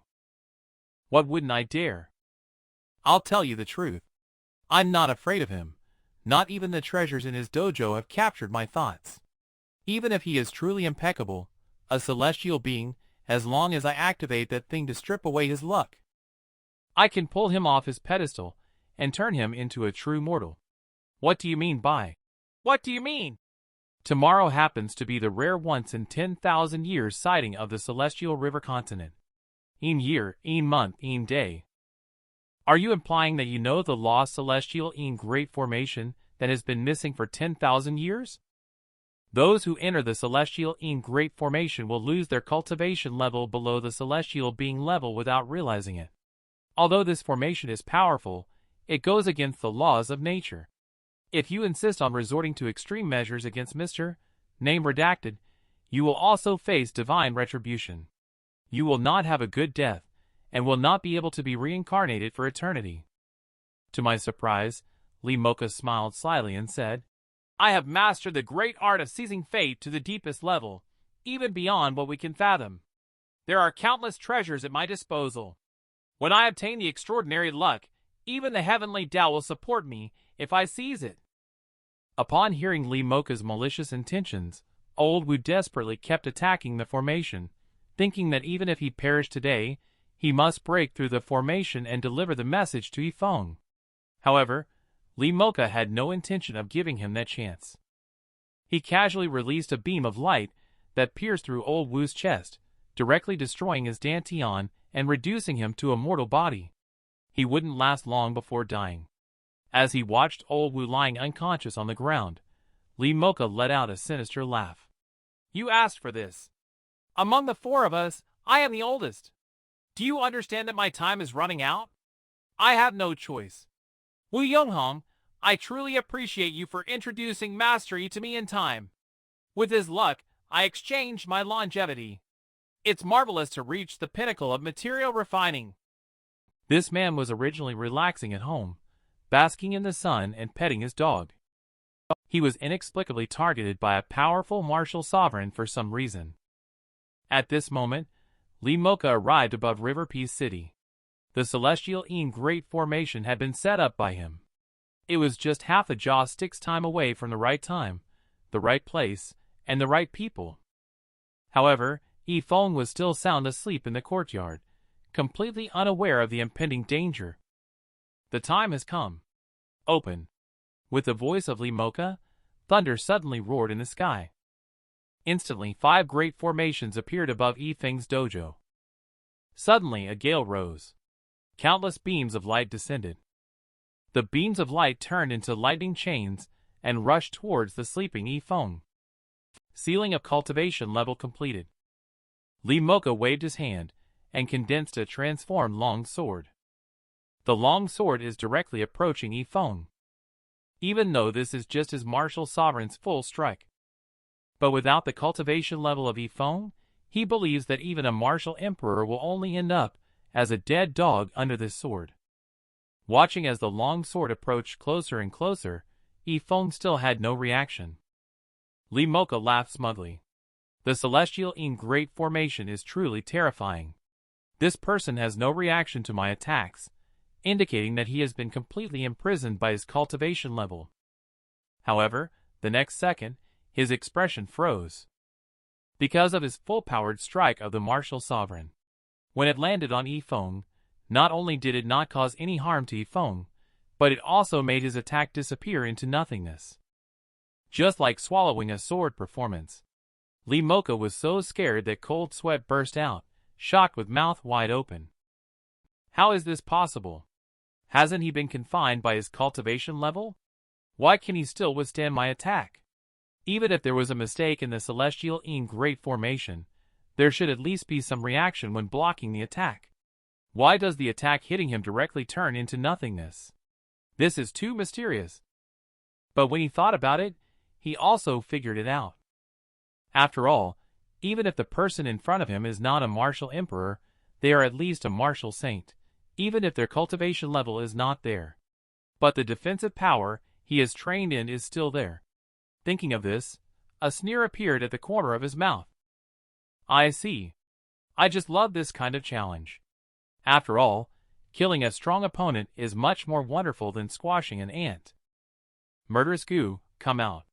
With these words, Li Mocha spit out a goo insect with multiple tentacles and a single eye, rushing straight towards Yi Feng's mouth. In front of my murderous goo insect, no matter how strong your defense is, it won't work. Once it enters your body, even if you restore your cultivation level, you will still have to wait for death. Watching the goo insect getting closer and closer. Suddenly, with a loud slap, the awakening Yi Feng directly slapped and killed the murderous goo. Then he impatiently said, "Where did this annoying fly come from? Disturbing my sleep." At the moment when murderous goo insect was swatted to death, Li Mocha's eyeballs almost popped out. His face was full of horror. At the same time, his body was also hit by a backlash. He suddenly spat out a mouthful of old blood. Now he only has one thought in mind: run. So he immediately ran away. He ran all the way to the outskirts of town. Not until he made sure there was no one around did he finally breathe a sigh of relief. But he was still full of doubts. Clearly, the celestial great formation had taken effect. But why can the other party, who has no cultivation level, still manage to kill with a slap the murderous goo known for its astonishingly hard shell? It's something that wouldn't be shattered, no matter if it was burned by fire or drowned in water, or even if hit by a full-strength slap from a martial emperor. There is only one explanation: this person's luck has become so strong that it's unshakable. He is indispensable, and his luck cannot be taken away by anyone. Thinking of this, Li Mocha felt a chilling sensation. He turned around to continue his escape, but all he heard was a sharp swish. A figure in a black robe suddenly appeared above his head. Although he couldn't see the other party's face, the invisible sense of oppression had already left him breathless.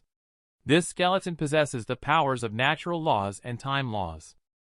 It can not only summon wind, fire, thunder, and lightning. It can also make people instantly return to youth.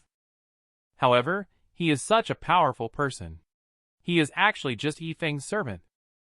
Li Mocha at the moment when he saw the man in black robe. He instinctively thought Yi Feng had come to kill him and turned to flee. But he had just turned around when the figure in black appeared before him, causing him to immediately panic and demand to know who the person was. But the figure in black remained standing silently, without a hint of movement. Seeing no response from the other party, Li Mocha thought to himself that if the person was Yi Feng, there should be no need for such antics. With that, he snorted coldly. After all, I, Li Mocha, am also a skilled martial sovereign. Dare to cause trouble for me and face the consequences. He then flipped his palm, turning it into numerous palm prints of spiritual power, blasting towards the figure in the black robe. Faced with such a fierce attack, the figure in the black robe remained unfazed. With a loud bang, a large crater was created where the figure in the black robe stood. Li Mocha laughed triumphantly. But soon his expression froze. Wait for the smoke to dissipate. The figure in the black robe still stood there unharmed. This also made his jaw drop instantly. That was his full-strength blow. The other party was unscathed. Could it be the law of smoke and no injury at work again? Seeing that he was no match, he was about to turn around and escape. At this moment, a pair of black hands that covered the sky suddenly came down and slammed him directly to the ground. He kept wailing, "Me and your excellency have no grievances from the past. No recent enmity. Your excellency, why treat me like this?" Hearing his wails, the black-robed figure floated over. No grievances? Li Mocha lay on the ground looking dumbfounded. What does this mean? Could it be that you are really Yi Feng? I am not the owner. I am just a servant. Li Mocha was stunned on the spot by such a response.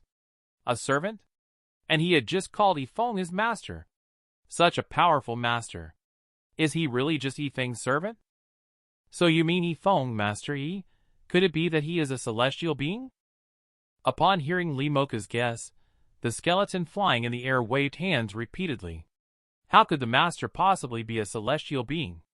Upon hearing this, Li Mocha breathed a sigh of relief. That's true.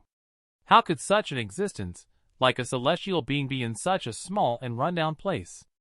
I'm afraid there must have been some changes in the celestial great formation. Who would have thought that the next moment, the skeleton would show a big white tooth and say, "The master, he is a deity, he is God." Upon hearing the word deity, Li Mocha's face was full of disbelief.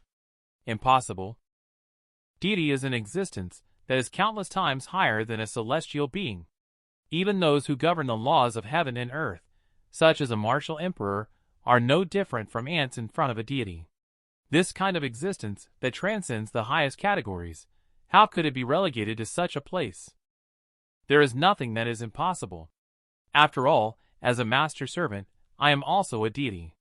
You are talking nonsense. Do you think deity is just a common cabbage? It exists everywhere. Li Mocha shouted wildly at the skeleton, but received no response. This also made him secretly pleased. This guy is indeed just bluffing. This skeleton appearance is probably just a trick of the eye. However, he had just been happy for a short while. Just saw a flash of red light in the skeleton's eyes. A bolt of lightning struck directly towards him, followed by frost, flames, a tornado. In just an instant, Li Mocha was baptized by wind, fire, and thunder. After this baptism, Li Mocha has already lost half of his life. Lowering his head, he tremblingly coughed out a sentence, "Natural laws. This is the legendary natural laws." At this point, the skeleton spoke again. "If you still don't believe, then what else is there?" Only to see the skeleton pointing a finger out. He then removed Li Mocha from the brink of aging, turned into a newborn baby. Then, another finger was pointed, causing him to age instantly. Li Mocha looked at his hands covered with wrinkles. This is the time laws. You really are a deity. However, after playing for so long, the skeleton also feels a bit tired. Slowly exhale a sentence. "Forget it, let's die." With that, it clenched its hand in the air. Li Mocha's body began to slowly turn into ashes. It wasn't until this moment that he realized how foolish he had been. How could he have been so blind as to try to plunder the things and luck of the deity? After shedding a tear of regret, he completely disappeared from this world. This scene was also seen by an old man hiding in the shadows, who was just there to watch the excitement.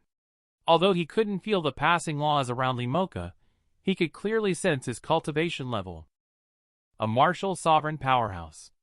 Actually, being killed so easily.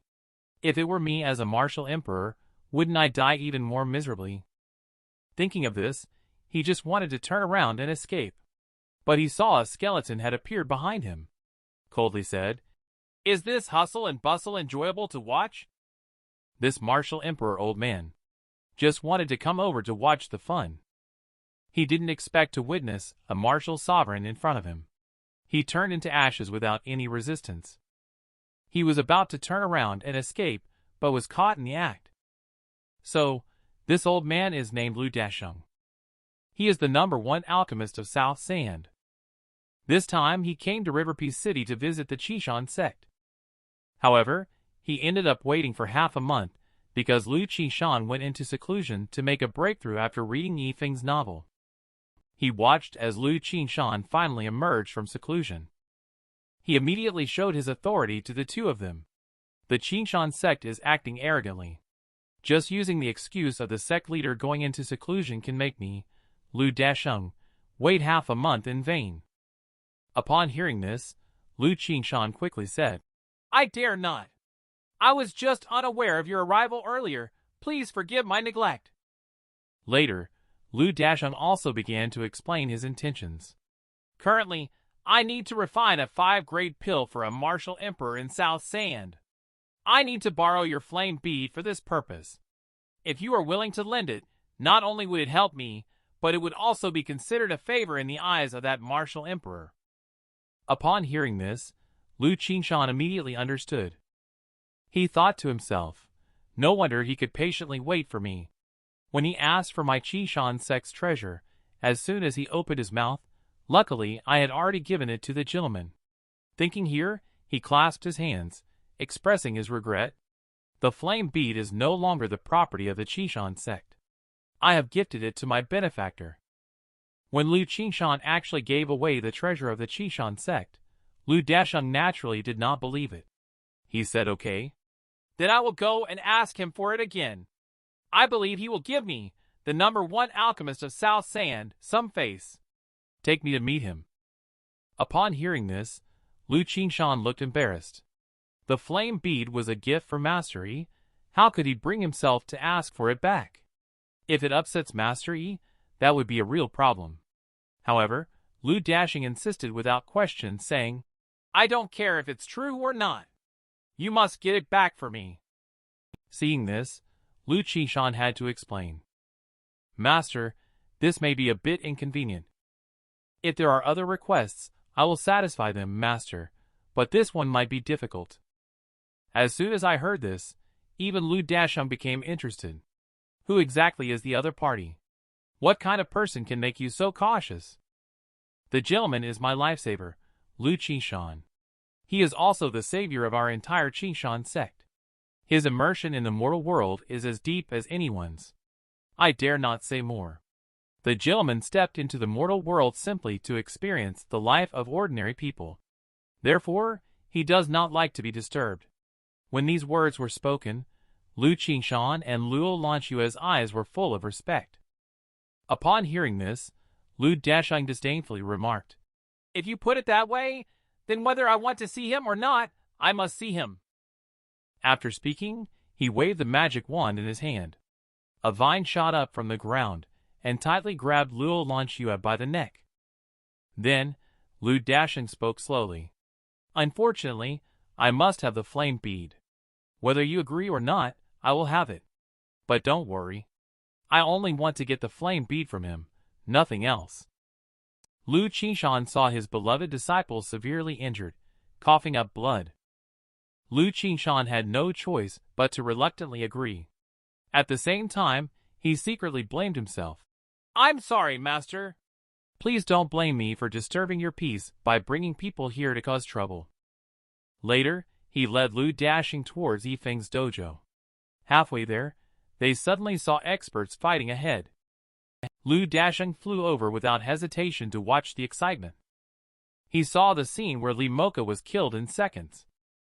He was caught red-handed by the party involved in the skeleton. He was so scared that he quickly explained, "Veteran, I was just passing by. By the way, I am the first alchemist of South Sand and can refine Emperor-grade Dan pills. If, Veteran, you need them, I am willing to serve you. I beg you to spare my life."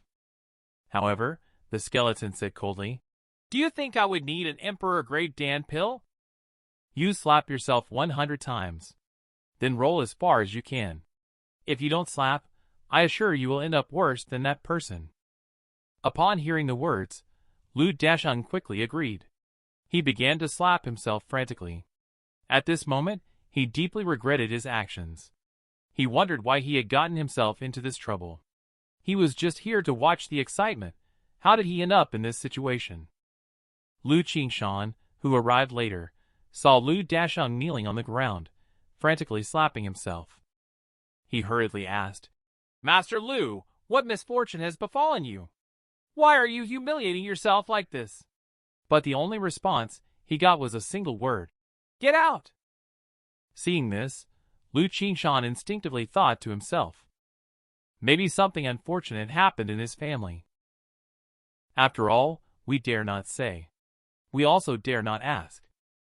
This man, just leisurely taking a nap in the dojo. He can consecutively resolve a martial sovereign, assassination by a formidable opponent, and the little skeleton that he despises in every possible way. It is transformed into a deity-level powerhouse. It directly killed that martial sovereign. After waking up, Yi Feng found that the little skeleton was not in the dojo. He rubbed his eyes and asked Zhong Qing where that broken thing went. Zhong Qing looked around and indicated that it was there just now.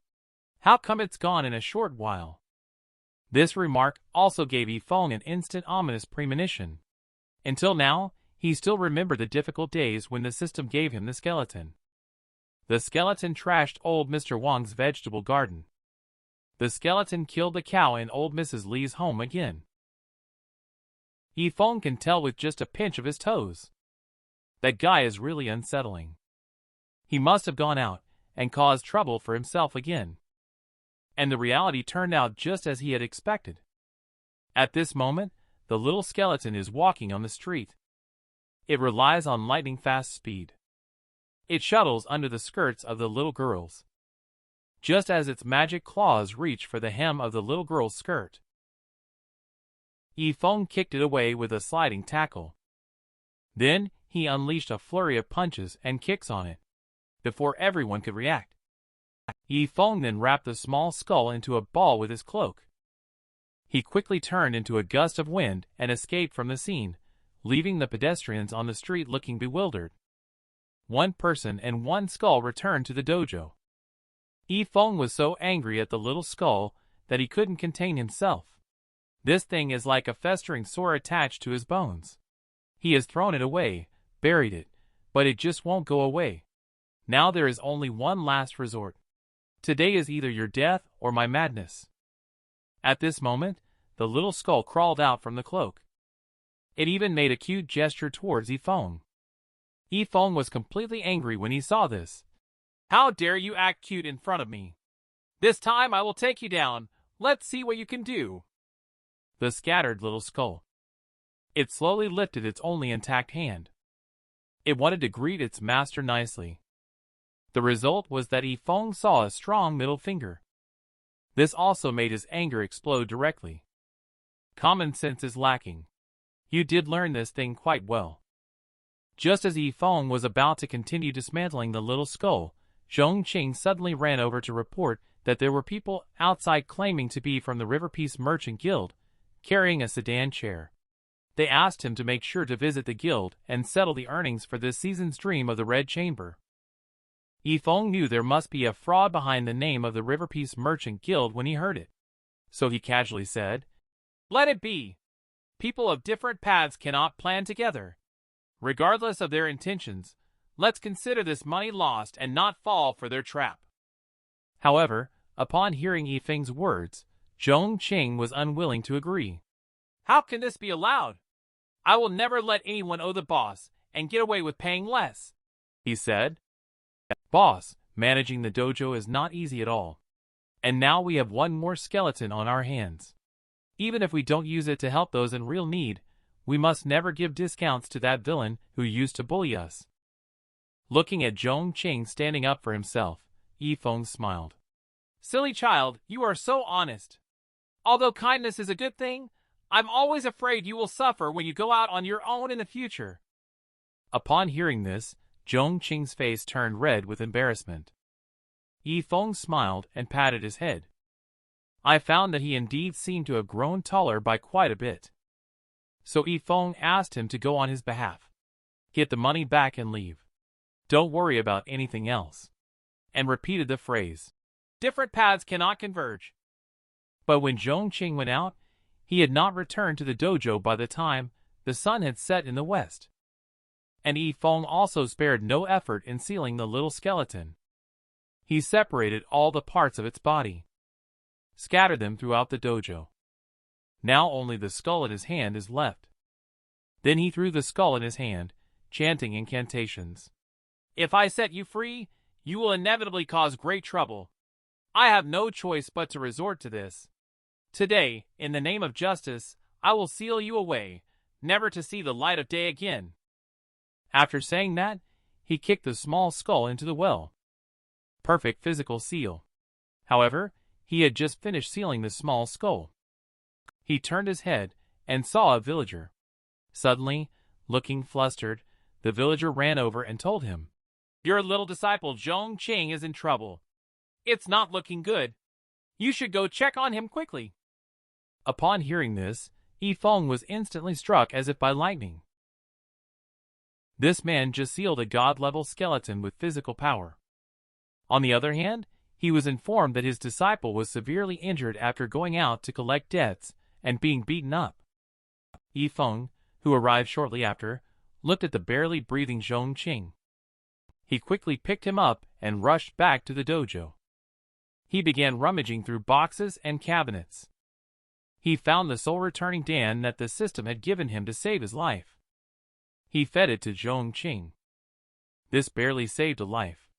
But Zhongqing's current injuries, for a mortal, are almost beyond saving. To save him, only a divine herb will work. But obtaining a divine herb requires luck or fate. So even the dog by the side feels that this time, it seems even the veteran is helpless. After Yi Feng gently calmed Zhongqing to sleep, he slowly got up. Glaring outside with a murderous aura, he said, "Whoever it is, even if it costs me everything, I will make you pay with blood." Meanwhile, inside the River Peace Trading Company, Head Mao was angrily scolding his subordinates, who had failed in their duties. He desired to have them executed on the spot. Fortunately, at this moment, his son Mao Yi walked out. This helped to slightly stabilize his emotions. Then he let out a heavy sigh. Now the entire top management of the Chamber of Commerce is against me continuing to serve as the head. I was thinking that if Yi Feng cannot work for me, killing him would also help me get out of the predicament. Every move is taken to ensure your father remains in power, even sacrificing your sister. Isn't it all for you to continue to serve as the head? After hearing what his father said, Mao Yi laughed and clapped his hands. 3 experts suddenly emerged. I saw Mao Yi smilingly introduce. These 3 experts from the Skyblasters gang will help us directly resolve Yi Feng with their martial spirit. Upon hearing that the other party was actually the martial spirit head of the Skyblasters gang, Mao was delighted. In this way, even if there were connections with the Baofeng Trade Association and Qingshan Sect, he was no longer afraid. But after his daughter's probing last time, he also knew that Yi Feng was not simple. However, Mao Yi just sneered. No matter how extraordinary a mortal was, what would be the result when facing a cultivator? It was an iron law that mortals were no match for cultivators. Who could break the natural laws of the world? If he could break them, then he would no longer be the kid struggling to survive in the bustling marketplace. At this time, Head Mao leaned towards him again. He asked softly, "To invite these 3 people, it will probably cost quite a bit, right?" Mao Yi smiled faintly and replied, "Father, rest assured. They won't have any interest in treasures like us mortals. They only need 100 young women in their prime." He was stunned when he heard that they actually wanted women. Then he burst into wild elation, feeling like he was going to make a killing. He excitedly told the 3 bosses that as long as they help us get this done, I can find not only 100 young women, but even 200 for you. The 3 of them gave a cold smile and said, "Very well. Let's rest for a day. That little bastard will be handed over to us." At the same time, Yi Feng also arrived. When Baofeng Trade Association leader Yin saw him, he quickly welcomed him warmly and asked him to take a seat. However, Yi Feng remained silent, which made leader Yin extremely nervous.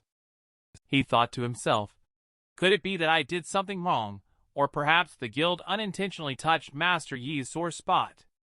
At this moment, Yi Feng slowly spoke. "Leader Yin, your guild should be capable of killing people, right?" Upon hearing this question, Leader Yin was so frightened that cold sweat broke out, unsure of how to respond. At this time, Yi Feng coldly said, "I mean, I want to kill a few people, because someone almost killed my disciple." Leader Yin was shocked and opened his mouth wide in disbelief at the words. What a situation! As Master Yi's identity, there are actually people who dare to lay hands on his disciple. If this matter is not handled well and Master Yi gets angry, I'm afraid the entire River Peace City will be in uproar. "So do you have a solution?" Yi Feng asked again. This statement really scared Leader Yin. He quickly expressed that of course he had a solution. "May I ask who dared to lay hands on your disciple?" "It may be someone from the River Peace Merchant Guild. Of course, I currently have no evidence. I need you to investigate. My only condition for this deal is to make sure to bring me the head of the mastermind behind the scenes." Upon hearing this, Leader Yin quickly agreed. After seeing off Yi Feng, Leader Yin, He immediately instructed the steward behind him to prepare horses to go to Qingshan Sect.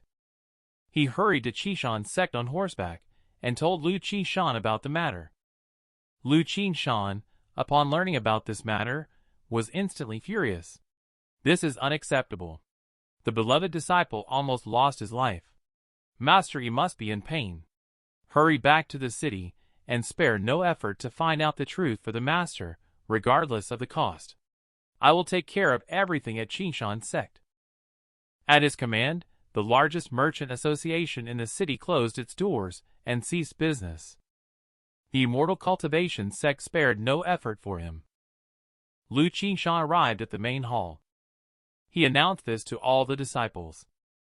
The disciples were all in a state of indignation. Later, Lu Qingshan waved his hand and said, "No matter who attacked young Master Zhong Qing, no one can escape. Send the order to activate the Mountain Protection Great Formation, notify the 12 elders, and the 18 sect enforcers to dispatch the 36 heavenly spirits and the 72 earthly fiends." Not leaving a single one of the 108 disciples under the sect, led by Zhu Yun, will all descend the mountain. I want all those who have committed crimes against the Master to regret coming into this world. Such a powerful lineup has never appeared even when the Qingshan Sect faces a major battle. And on this day, within River Peace City, the entire business of the Baofeng Trade Association came to a halt. All the shops' doors were tightly closed, and countless intelligence personnel were dispatched. At this moment, Lu Qingshan has already led. A group of Qingshan Sect disciples arrived outside River Peace City. After Lu Qingshan finished reading the carrier pigeon message sent by the Baofeng Trade Association, River Peace Chamber of Commerce, dead. And at this moment inside the River Peace Merchant Guild, the song and dance are still thriving. Everyone is unaware of the imminent danger. Suddenly a servant rushed in to report. He said that the Baofeng Trade Association has already closed its doors for Yi Feng and is preparing to take action against their River Peace Chamber of Commerce. Head Mao, upon hearing the news, was suddenly shocked. This could possibly lead to a major conflict between the two associations. However, as he was about to get up to deal with the situation, he heard Martial Spirit from the Skyblasters gang on the side say, "Head Mao, you haven't finished your drink yet. Are you just going to leave the three of us here and do nothing? That's very impolite." Head Mao quickly explained, "Sir, the child is still here accompanying the three of you for a drink. The main reason is that Baofeng Trade Association has close ties with Qingshan Sect. The Qingshan Patriarch does have some power, but to have him lower his status and get involved in worldly matters, that's not acceptable. Even if we take a step back, would the Qingshan Sect be willing to offend the three martial spirit for just a small trading association?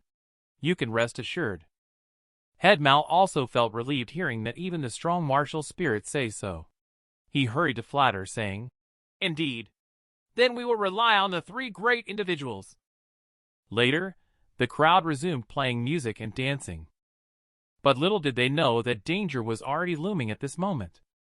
Under the cover of night, outside the River Peace Chamber of Commerce, the army of the Qingshan Sect has already assembled. Lu Qingshan is holding a sacred-grade kitchen knife. He coldly gazes at the River Peace Guild, the old man in front of him holding a kitchen knife. With a gentle wave, he split the earth in two. He can command thousands of bats with just a wave of his small hand. At this moment, he is floating in the air above River Peace City with all the disciples of the Qingshan Sect. He vows to eliminate the scum of the River Peace Chamber of Commerce for Master Yi tonight. The steward from the chamber stumbled in to report. People from the Qingshan Sect are already at the gates of the city. The situation is urgent. They thought they were doing a good deed by informing us. But he did not expect the head to point at his nose and scold him harshly. He said he was drinking with 3 esteemed guests. Today, there are 3 esteemed guests here. Even if Lu Qingshan has great abilities, what can he do? At this moment, the steward opened his mouth, about to explain the specific situation outside. But the next second, he was beheaded by one of the 3 men. "Head Mao, Your people don't seem to trust us much, do they? Today we were supposed to be enjoying ourselves with good food and drinks. But we were continuously interrupted by this dog. Forget it, the mood for drinking is gone for now. Let's deal with the flies outside first, and then we can enjoy ourselves later. But when they walked outside, the three of them were stunned. This scene is really impressive, isn't it? And there's not a single cultivation level weaker than ours. Especially the old man with the cleaver. At this moment, the head also walked out. The scene before him was shocking. But then he loudly exclaimed, "Although they have many people, we have 3 martial spirit masters here." In their eyes, you are nothing but a pile of garbage. But what he doesn't know is that the 3 powerhouses he mentioned are already trembling in fear. He immediately slapped Head directly. "Can't you see this lineup in front of you? Even if we have 3 martial spirits, let alone 3 martial kings, we would probably fail here. This matter has nothing to do with us. You should go find young Master Zhao." At this moment, the head behind suddenly shouted, "Weren't you swearing just now that you would help me get rid of these people? Why the sudden change of heart?" Upon hearing this, the 3 individuals felt something was wrong and quickly fled. At this moment, a golden slash suddenly appeared in front, blocking their path. The 3 looked down and saw that the earth had been split open by a deep fissure. This blow was struck by the old man holding the cleaver. "Since you 3 are involved in this matter as well, then don't leave."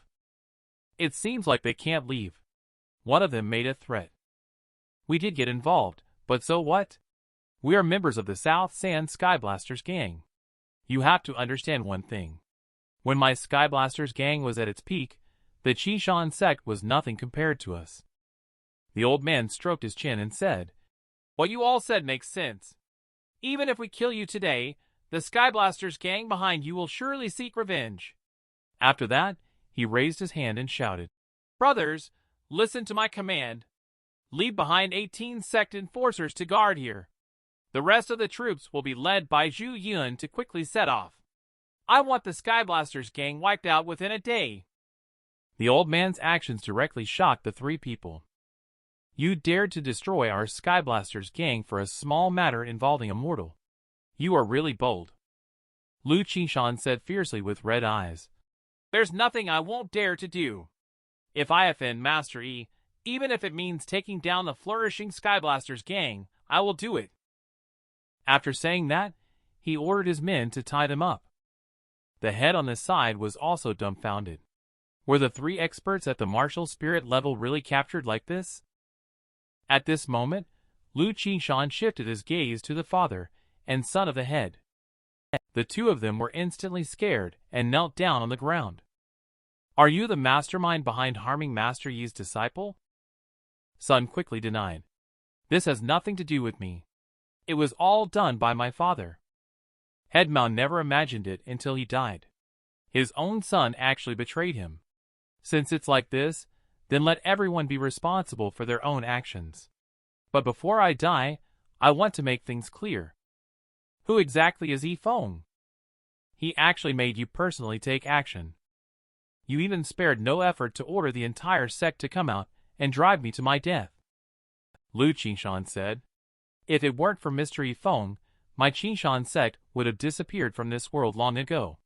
He hides his cultivation level and travels the world to experience life.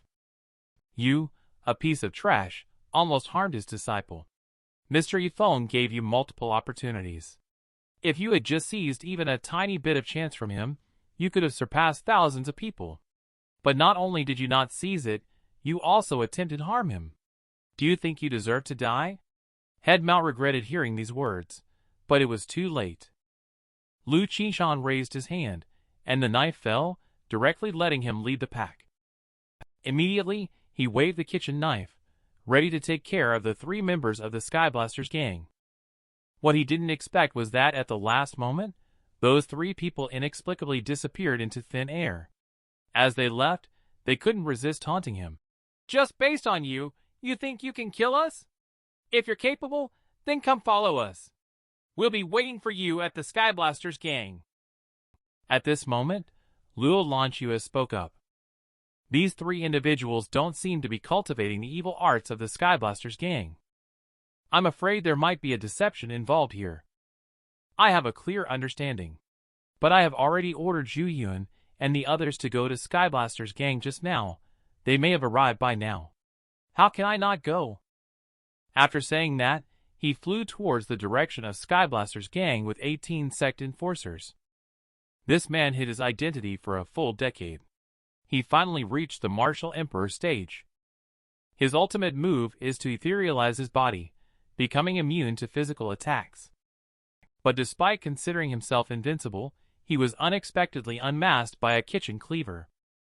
In the late night, Luo Lanxue led a team to escort Head and his son, planning to send them to apologize to Mr. Yi Feng. Yi Feng in the dojo is taking good care of his disciple, even though Zhong Qing has already escaped danger. But the person has not yet regained consciousness. The situation is not optimistic.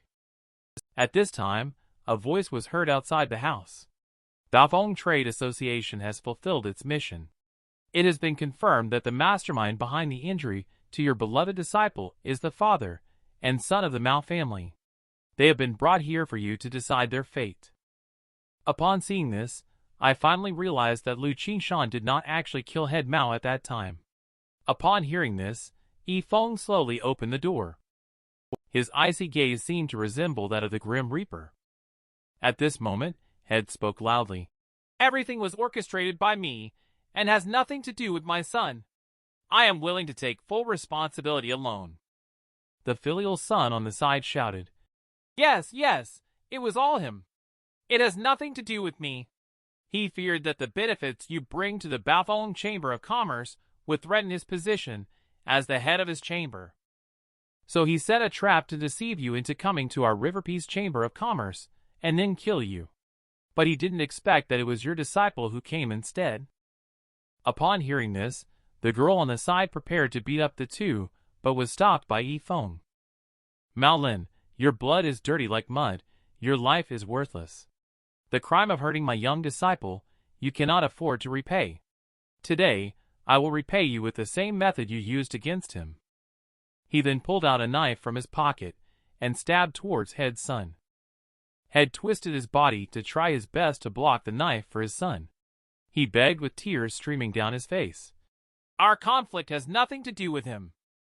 At this moment, the tip of the knife had reached the mouth of the devoted son, frightening him to tears and mucus. Dad, didn't you say that there's nothing in this world that you couldn't resolve for me? Are you just going to watch me die like this? Upon hearing his son's words, Head directly hit towards the big tree outside the house. Master, he hoped that my death could relieve your deep-seated hatred. Just as he was about to hit it, he was suddenly stopped by a woman. This person was Head's daughter. She immediately knelt down on the ground. Master Yi, I beg you to spare my father and brother. I am willing to offer anything. Seeing this, Head said, Master Yi, please spare my son out of consideration for my daughter. After speaking, he hit his head against a tree and died. Seeing her father die in front of her, the daughter's mind went blank, while the son secretly rejoiced that he should be able to survive. Yi Feng is weighing the knife in his hand. He walked up to the body of Head and said, I didn't say I wanted your life. What I want is the head on your shoulders. After saying that, he raised his hand, and the knife fell, chopping off Head's head directly. He even splattered his face with blood. After finishing the job, he turned around and said, I will not leave here. You are welcome to seek revenge. Head's daughter shed tears of sorrow. Sir, you have a clear sense of right and wrong. The matter of harming your disciple is indeed unrelated to my brother. My father is already dead, and the River Peace Guild is no longer associated with the Mao family. In the future, I will not disturb your peace again. In the end, the dutiful son, although survived, as seen from the picture, had drool at the corner of his mouth. It seems he was scared into becoming foolish. He muttered, Won't you bring father home? If he doesn't come home, who will give me money to buy candies? At this point, the River Peace Guild has been completely destroyed. The first priority is to quickly wake up Zhong Qing. At this time, on the other side, Qingshan has already arrived above the Skyblaster's gang. After landing, he saw Junior Sister and her group trapped within the formation. Then a cold voice suddenly rang out. How dare the tiny Qingshan Sect attack my Skyblaster's gang? The next second, a man with long flowing red hair appeared in front of everyone. Qingshan was shocked. This person is none other than Yi Feng, the cultivation genius who emerged 10 years ago in South Sand and reached the level of a martial king in his early 20s. But he suddenly disappeared at the height of his fame. It's unexpected to see him here today. It seems you recognize me. Then you will rest in peace in my hands as well. After speaking, both sides launched into battle. Yi Feng's strength has risen to the level of martial emperor during this period of hiding.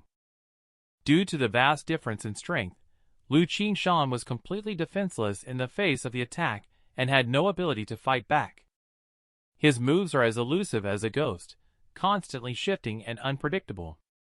Qingshan started waving his kitchen knife around wildly when he saw the situation. In the end, he accidentally landed a blow on his opponent. Yi Feng covered his face in disbelief. You, a mere martial king, could actually break through my spell. It seems that the kitchen knife in your hand is extraordinary. It's a pity to see such a legendary divine blade in your possession.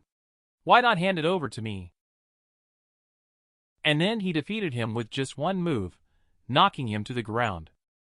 After seizing the kitchen knife, he used his magic to seal Qingshan within a barrier. This knife is mine now.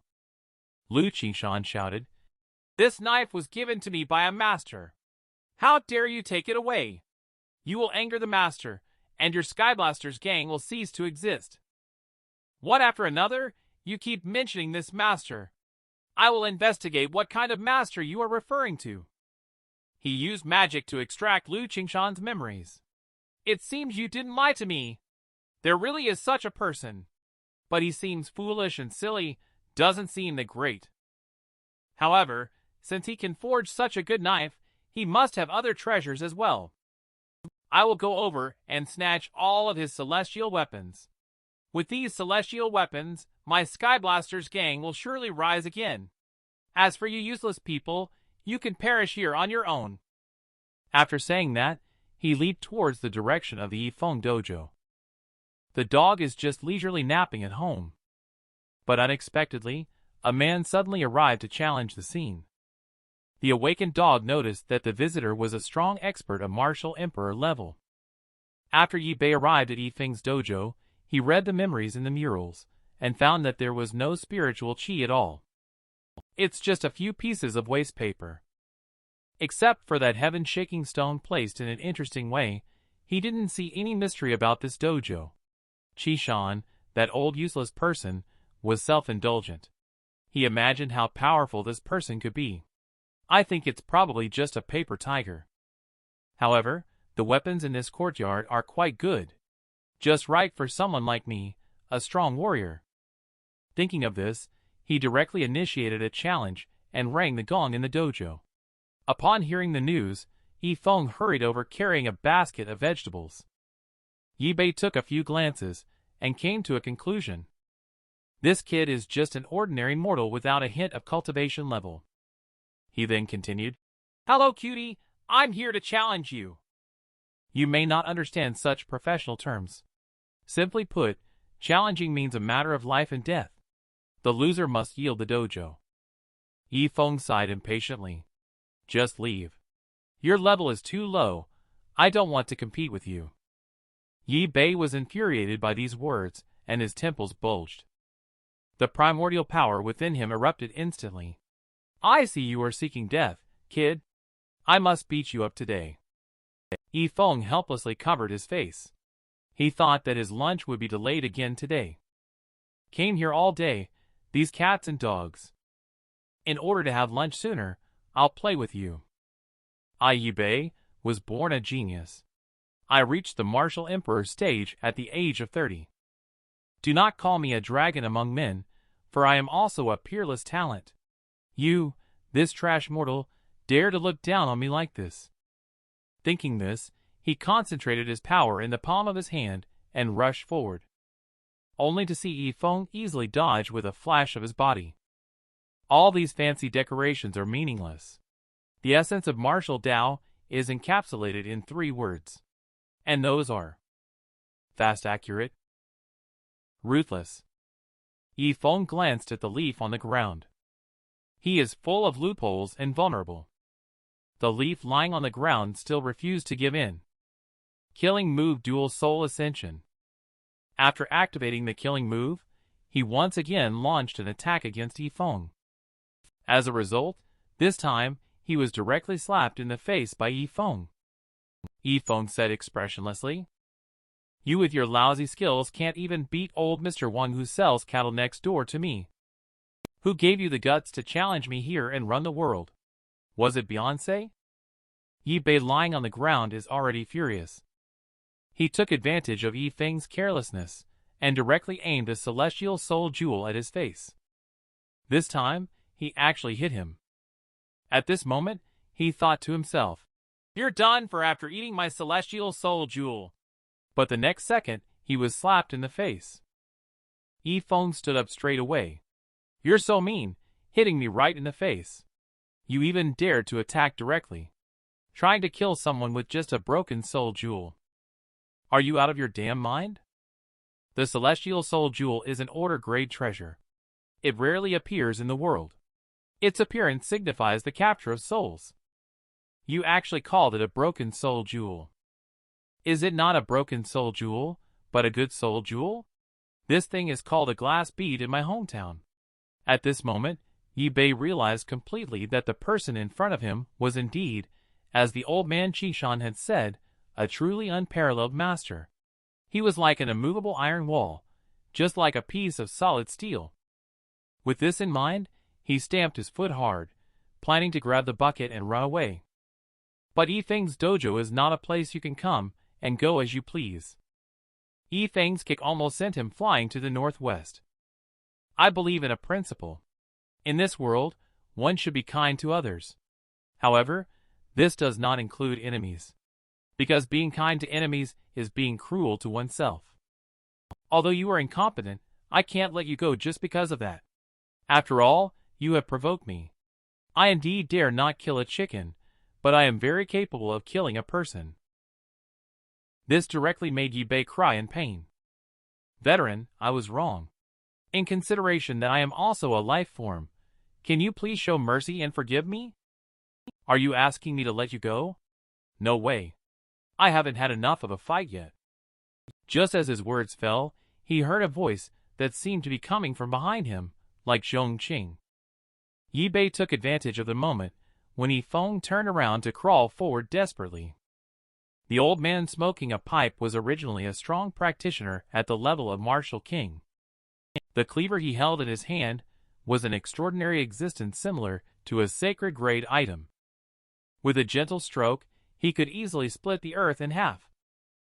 But such a strong person was defeated today by 2 little girls. At this moment, Yi Bei just ran back to the Skyblasters gang from Yi Feng's dojo. He, who was seriously injured, quickly ordered his men to bring 2 sealed testicle pills for him to take. Looking at Lu Qingshan, who was imprisoned by him, he suddenly remembered the relationship between the old man and that expert. If I offend him, wouldn't it be equivalent to offending an expert? Thinking of this, he quickly released Lu Qingshan and the others. Immediately after that, he opened the doors wide and invited all the members of the Qingshan Sect into the Skyblasters gang. Then he respectfully said, "Brother Qingshan, it was all my fault before. This is a banquet specially prepared for brothers from the Qingshan Sect to welcome them." Yi Bei's sudden 180-degree turn left the old man a bit confused. He had previously said he wanted to wipe out my Qingshan Sect completely. Now he suddenly changes his attitude and treats us so well. I don't know what this kid is up to.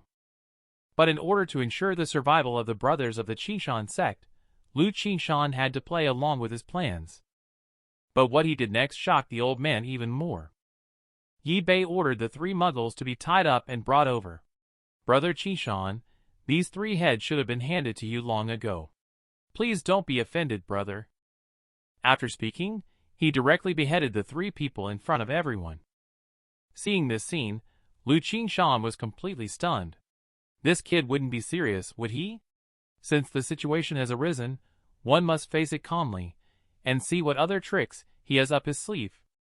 Thinking about how this old man also did a complete turnaround. Since Chief Yi understands righteousness well, as the saying goes, it's easier to settle a dispute than to start one. Let the grievances between the 2 sects dissipate like smoke and clouds. Brother Qingshan's words are well said. Eat what you like, drink what you can. Let that drama go, don't give a damn. In the future, my Skyblasters gang will be your home. By the way, I have a great treasure to present to you, big brother. This is tobacco made by my Skyblasters gang alchemist, using many precious materials such as hua root and spiritual leaf. Its name is Hua Zi. It has the effect of refreshing the mind. You're welcome. The old man picked up a Hua Zi and immediately felt refreshed. Not to mention, this thing is really good. However, I am still confused. Chief Yi previously said he wanted to eradicate my Qingshan Sect. Why did he suddenly change his attitude today? Chief Yi did not speak the truth. He simply burst into laughter. It was all a misunderstanding. A misunderstanding. After chatting and laughing, the 2 continued drinking. After a few drinks, the old man quickly got drunk. After the old man left, Yi Bei also instructed another disciple to collect all the personal preferences of Lu Qishan and Zhu Yun. The disciple whispered, "Other people are easy to deal with, but it's a bit tricky to gather Zhu Yun's preferences. I heard she only fancies pretty boys.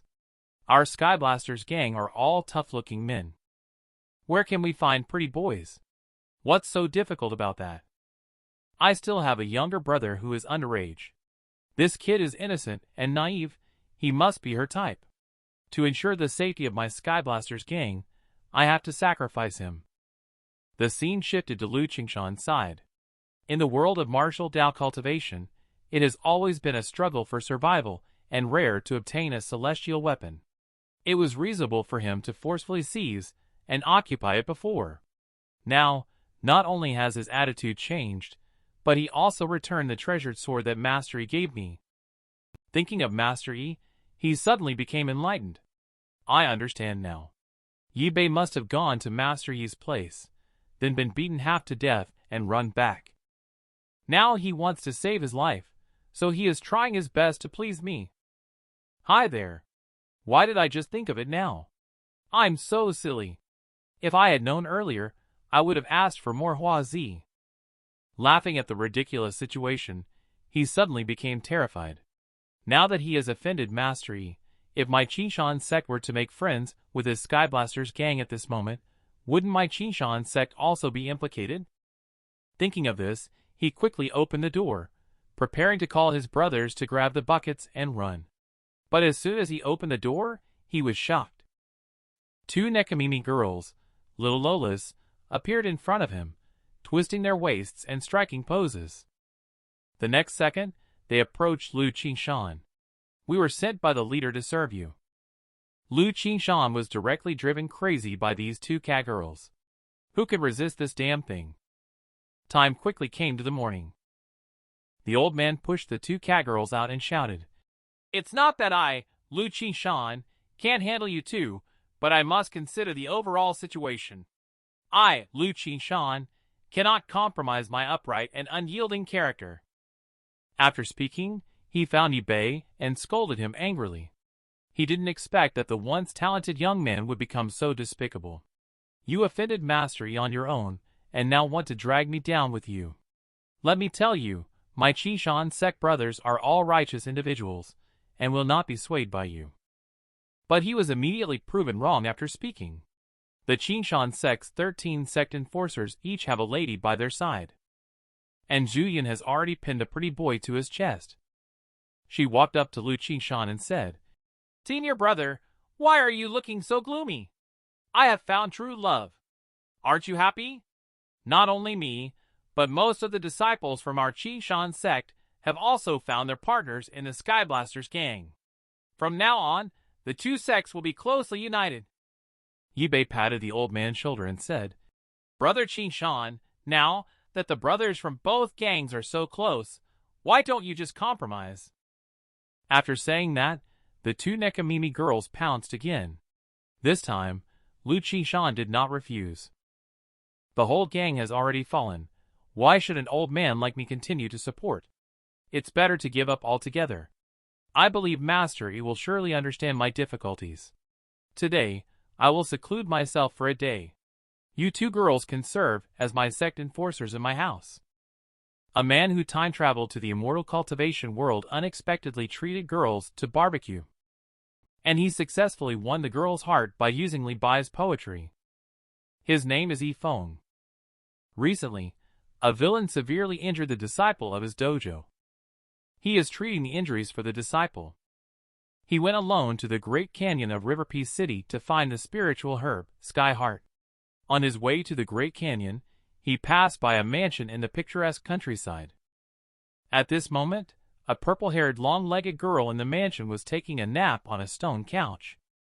She was holding a novel written by Yi Feng called Purple Clouds Fairy and Supreme Treasure Bow on her face. And there were Yi Feng's autographed cards scattered all over the floor next to her. It's easy to tell she is definitely a big fan of Yi Feng. At this moment, a maid came over and woke her up. "Miss Bai Piao, you've been holding on to your book and not eating or drinking all day. Just now, I heard you talking in your sleep, something about loving you for 10,000 years. I think you might be possessed."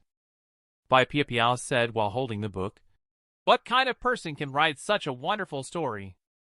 Suddenly, a knock on the door was heard while she sighed. This was a bit unexpected for the two of them.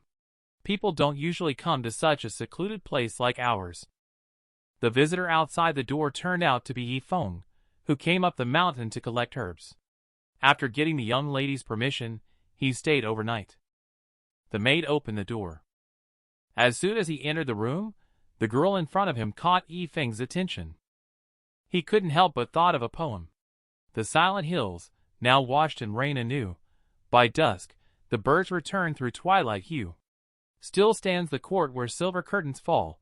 She leans by stone and plucks the zither's call. And the girl was also drawn in by Yi Feng's poem. An ordinary man living in the mountains unexpectedly could create such poetry. Thinking about this, she returned to the study and wrote down the poem she had just read. The maid on the side continued to add fuel to the fire, saying, "Miss, you didn't happen to fancy that mortal you just saw, did you?" The young lady blushed as she held a book written by Yi Feng and said, "My heart has long been filled by the author of this book. How could I have room for anyone else?" Soon evening arrived. At this time, Yi Feng was outside enjoying barbecue and drinking wine. Having a good time, life was quite pleasant. He looked at the moon in the sky and couldn't help but recite 2 lines of poetry. "I lift my head to view the moon bright, then lower it, homesick at night." This scene happened to be overheard by the young lady. In the bustling world, who could possibly create such poetry? Yi Feng only said 2 words, Li Bai. These 2 words made the girl mistakenly think that Yi Feng's name is Li Bai, and Yi Feng is too lazy to explain. Later, he shared the barbecue with the girl. The girl was very surprised after eating. "Young master, this food is really delicious." But the maid next to her was not convinced. So she also took a piece to taste. The result was that it tasted so good that she was over the moon. At this moment, the girl asked, "Young master, what do you think of me?" Yi Feng said as he ate, "Miss, you are simply as beautiful as a celestial being, captivating and enchanting." The girl asked again, "Does the gentleman like me?" The graceful lady, a virtue true, a gentleman seeks a match like you. Would such a man not like such a beautiful girl? Since the gentleman likes me, why doesn't he look at me more? And Yi Feng says it's impolite to stare at others. Upon hearing this, the girl's fondness for Yi Feng instantly multiplied. Just as she was about to leave, suddenly turned her head and asked, "Do you read, sir?" "I prefer eating and drinking more than reading." Upon hearing this, the girl felt a little disappointed. The next day, after Yi Feng left, the maid found a book in Yi Feng's room. And she also found out that the book he was reading was actually the same one as the young lady's. But why did he say he didn't like reading books yesterday? Maybe the gentleman has some hidden secrets that are hard to disclose. Unexpectedly, as a mere mortal, he actually shares so many commonalities with me. Please make sure to keep his book safe. If I can see him again, I will return it to him. But what they don't know is that the author of this book is the mortal they just met. The scene transitions to Yi Feng's side. He originally wanted to continue gathering herbs, but ended up on the way. He unexpectedly encountered Old Wu and several others trapped by the formation. Upon seeing the situation, the group shouted, "There is formation mastery nearby. You must not come over." But because Yi Feng is immortal, he cannot see the formation, so he confidently walked in. Everyone thought to themselves that this was the end. What they didn't expect was that this formation was actually ineffective against Yi Feng. Seeing this situation, several people were stunned. It seems that we have underestimated Mr. Yi. His stage has reached a level where he can ignore formations. Yi Feng looked puzzled as he watched the three of them. "What are you guys doing?" It was revealed in the conversation that they were actually trapped here. Upon hearing this, Yi Feng was speechless. "You guys got trapped by a small puddle. It's really quite dramatic." After saying that, he was ready to lend them a hand. But they refused on the spot. "Mr. is like this. It's not that we refuse to go out. With your cultivation level, you may not care about such dangerous places. But we can't. At the very least, we must undo the great formation before doing anything else," Yi Feng said with a black face. "How the hell have you guys become so pretentious? Do I really have to carry you out of a broken water hole?" After saying that, he directly pulled one of them out forcefully. The crowd was stunned at the scene. Master Yi's stage in their hearts has been greatly elevated once again. Not only can he ignore the formation by himself, even the people he comes into contact with can become immune. His strength is truly terrifying. After coming out, several people discovered that Old Wu's dantian was actually broken. Yi Feng took a glance and found it indeed quite serious. So he took out some herbs from the backpack. He spit some saliva on the medicine again. Then he directly applied it. The next second, a miracle happened. Old Wu not only recovered his dantian, but his external injuries also disappeared instantly. Then he excitedly said, "To show my gratitude to Master Yi, I have decided to follow you and help you gather herbs." Upon hearing this, Yi Feng immediately refused. "If you can't even climb out of a small water pit, how can you follow me into the mountains? I have no interest in traveling with a burden." Upon thinking about this, he simply left in a huff, leaving Old Wu alone standing there in amazement. Didn't expect that Master Yi's departure would be so captivating as well. The man is taking a bath in the pool. In the next second, a beautiful woman unexpectedly fell from the sky. After a few glances, he found out that the girl had passed out. So he slowly reached out his hand towards the woman's chest. When the woman woke up, she saw our male protagonist Yi Feng grilling barbecue. There was even an old turtle hanging on a tree. He picked up a grilled fish and handed it to the beauty in front of him. "You must be tired just now. Have a grilled fish to replenish your energy." Thought he was being kind. But he didn't expect to be rejected by the woman on the spot. I, as a martial cultivation practitioner, have no use for this kind of thing. Upon hearing this, Yi Feng directly hugged Lao Wangba. "You said fish are of no use to you. You wouldn't be coveting my Wangba, would you? How could a cultivator like me, who is at the martial king level, covet such a broken thing? You, as a mortal, should stop wandering around on this mountain. Finish eating and hurry down the mountain. Otherwise, you will die a very miserable death. It's impossible for me to go down the mountain. I still need to gather herbs. However, I'm very curious about what dangers you are talking about." The woman said, "The Yogwai Emperor who rules over all monsters has been captured by a human. And that person even said they wanted to bring the Yaogwai Emperor home to cook him into soup. The little Yaogwais have begun to sweep through the mountain in order to rescue the Yaogwai Emperor. So now it is very dangerous everywhere with Yaogwais. The human she mentioned is actually the young man in front of her. After hearing the beautiful woman's words, Yi Feng couldn't help but glance at his own turtle. He thought to himself that there is actually someone in the world who shares the same hobby as him. After resting for a while, the girl prepared to turn around and leave.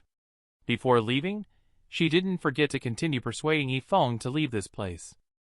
Yi Feng ignored her. "Beautiful lady, I see that the injuries on your body have not fully healed yet. I have some herbs here. Let me apply them for you. I appreciate your kindness. I'll stick to what I said before. The things from you mortals are of no use to me. So you better keep them for yourself." After saying that, she flew away in a hurry.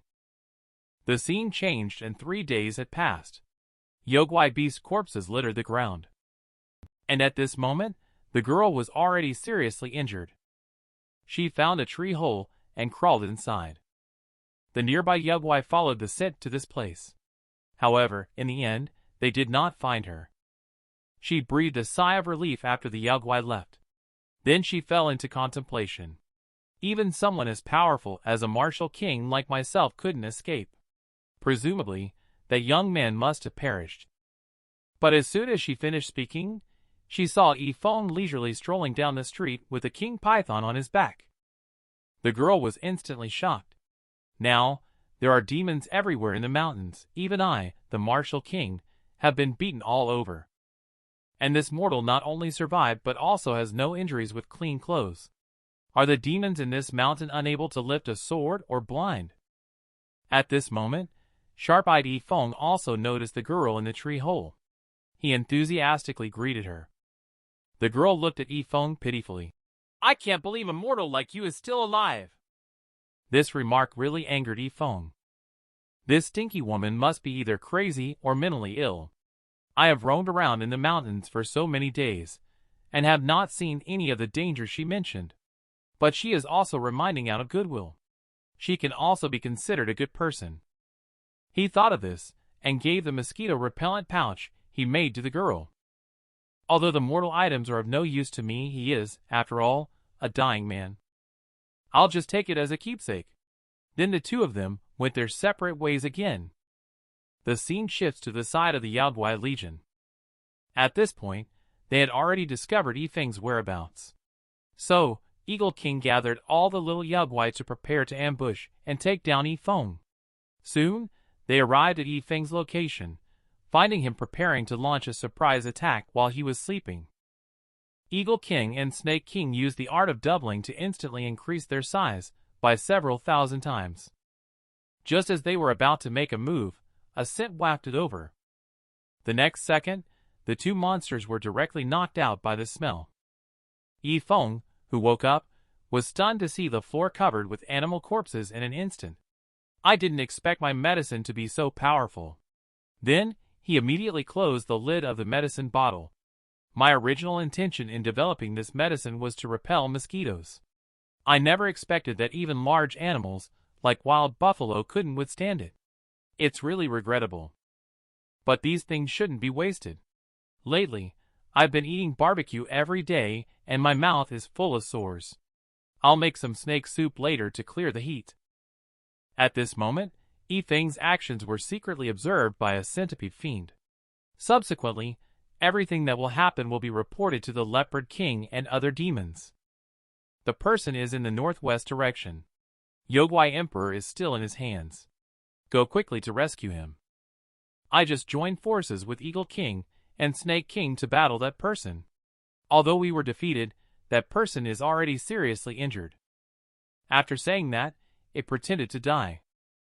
Leopard King was in tears. "It is our great fortune to have a diligent little Yaogwai like you in our territory. Rest assured, we will definitely bring our brothers to rescue Yaogwai Emperor. And while we're at it, we will avenge Eagle King and Snake King. All Yaogwai, listen to my command.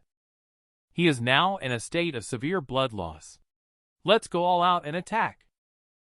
They then charged towards Yi Feng's direction. But what they didn't know was that Yi Feng was working late, digging herbs, and was not there at all. In order to sleep peacefully when he got back, he left the mosquito-repellent incense behind. The Yogwai, who were unclear about the situation, charged straight ahead. In the end, they all ended up receiving boxed meals without knowing why. When Yi Feng returned, he saw neatly arranged animal carcasses on the ground. Looking at these wild game, he drooled with desire. But the current issue is how to bring these things down the mountain. As he was thinking, the system suddenly prompted. A new task appears incomplete. This is a divine herb sky heart that can awaken vegetative people. The crow on the tree instructed the centipede to watch over this herb carefully. When Yogwai Emperor emerges, he will personally come to collect it. The moment the words fell, we saw our male lead hanging from a rope, getting ready to take the spiritual herb away. The crow, seeing this, wanted to swoop down and stop him. As a result, Yi Feng mistook the crow for a fly and swatted it to death directly. The centipede on the side was so scared that it trembled. Soon it reported this matter to the Yogwai Emperor, who was in seclusion in the cave. The Yogwai Emperor was very angry upon hearing this. It gathered its 18 Yogwai kings to prepare to capture Yi Feng alive. Skyheart has already lost the water spirit grass, and can't afford any more mistakes. But a dramatic scene unfolded. After returning to the cave, the Demon Emperor saw Yi Feng picking its water spirit grass. It never expected that this little guy took advantage of it in such a short time after it went out. This old turtle was so angry that its snot was coming out. The centipede on the side hastily said, "It was this person who just took away Skyheart and even killed Lord Crow." The old turtle, enraged, directly unleashed its primordial power. "You can pick the herbs outside all you want, but for you to come into my cave and try to steal them as well is unacceptable." But before it could unleash its fury, it was stepped on by Yi Feng on its shell. He didn't expect to find such a large snapping turtle in the cave. As an old turtle who is the Yogwai Emperor, it was stepped on by a mortal today. Thinking of this, it exerted its strength again to break free from the restraint. But this time, it was caught by Yi Feng by the tail and lifted up. And then, he was tossed back and forth like a toy. The old turtle lying on the ground was very puzzled. I can't perceive any cultivation level on him, but why do I have such immense power that seems to fail in front of him? Could it be because his stage is too high, reaching a level beyond my perception? At this moment, Yi Feng suddenly noticed that there was actually a centipede behind him. But just as he was about to reach out and grab it, the centipede suddenly lay on the ground and started playing dead. Yi Feng was very puzzled. He didn't do anything, so why did this centipede suddenly pretend to die? Upon seeing the centipede's action, the old turtle immediately followed suit and began playing dead too. However, Yi Feng saw the turtle playing dead and immediately picked it up. Such a big old turtle must be a great tonic. Drinking turtle soup is such a wonderful thing. Thinking about this, he put the old turtle into a basket and left. Wait until Yi Feng is gone. The feigned dead centipede immediately told all the other Yogwai kings about this incident in order to save the old turtle. The Yogwai kings gathered their minions together to form a Yogwai army and issued a wanted order. On the other side, Yi Feng was currently worrying about the route for gathering herbs, as he discovered that the map he bought was fake. Curses to the despicable swindler. I curse your mother's vegetable shopping. May the prices of vegetables increase. At that moment, a group of cultivators flew overhead Yi Feng on swords. Yi Feng hurriedly stopped one of them to ask for directions. However, before he could speak, he was scolded by the cultivator. "Where did this brat come from? Get lost as far as you can." Although Yi Feng was very angry, he did not argue with him, as gathering herbs was the top priority. At this moment, a white-haired beauty with a shapely figure walked out from the crowd. She carefully examined Yi Feng and concluded that this kid is just an ordinary mortal. So she pointed the way for Yi Feng and warned him not to come back here. This place is too dangerous for a mortal like you. After parting ways, Yi Feng pursed his lips in confusion. Isn't this just a mountain? What's so dangerous about it? You guys are so scared by just a few small animals. Yi Feng's mouth was like a floodgate opened. At this moment, those cultivators were indeed being chased by the small animals Yi Feng mentioned. Due to the vast difference in strength between the two sides, the Yogwai quickly cleaned up these cultivators. In the end, only the white-haired beauty was left struggling to support herself. Although the young girl looks like a vase. But she still has some strength. At this moment, her mind is full of doubts. Why is the usually quiet forest? Why are there suddenly so many fierce beasts of Yogwai King level appearing today? She immediately caught a snake Yogwai and extracted its memory. From the memory of the snake Yogwai, she learned about Yi Feng capturing the Yogwai Emperor. I didn't expect there to be such a powerful person. Just as she sighed. The group of Yogwai behind her had already attacked her. What happened next, we do not know. Then she fell into the pool where Yi Feng was taking a bath. The man just sprayed a few drops of mosquito repellent in the forest. Unexpectedly, all the small animals in the forest were poisoned to death. Looking at the wild game on the ground, he started drooling. When he didn't know how to carry away the wild game, the system task appeared in time. He thought to himself that tasks appearing at a time like this might just reward him with a carriage or make him a wealthy tycoon.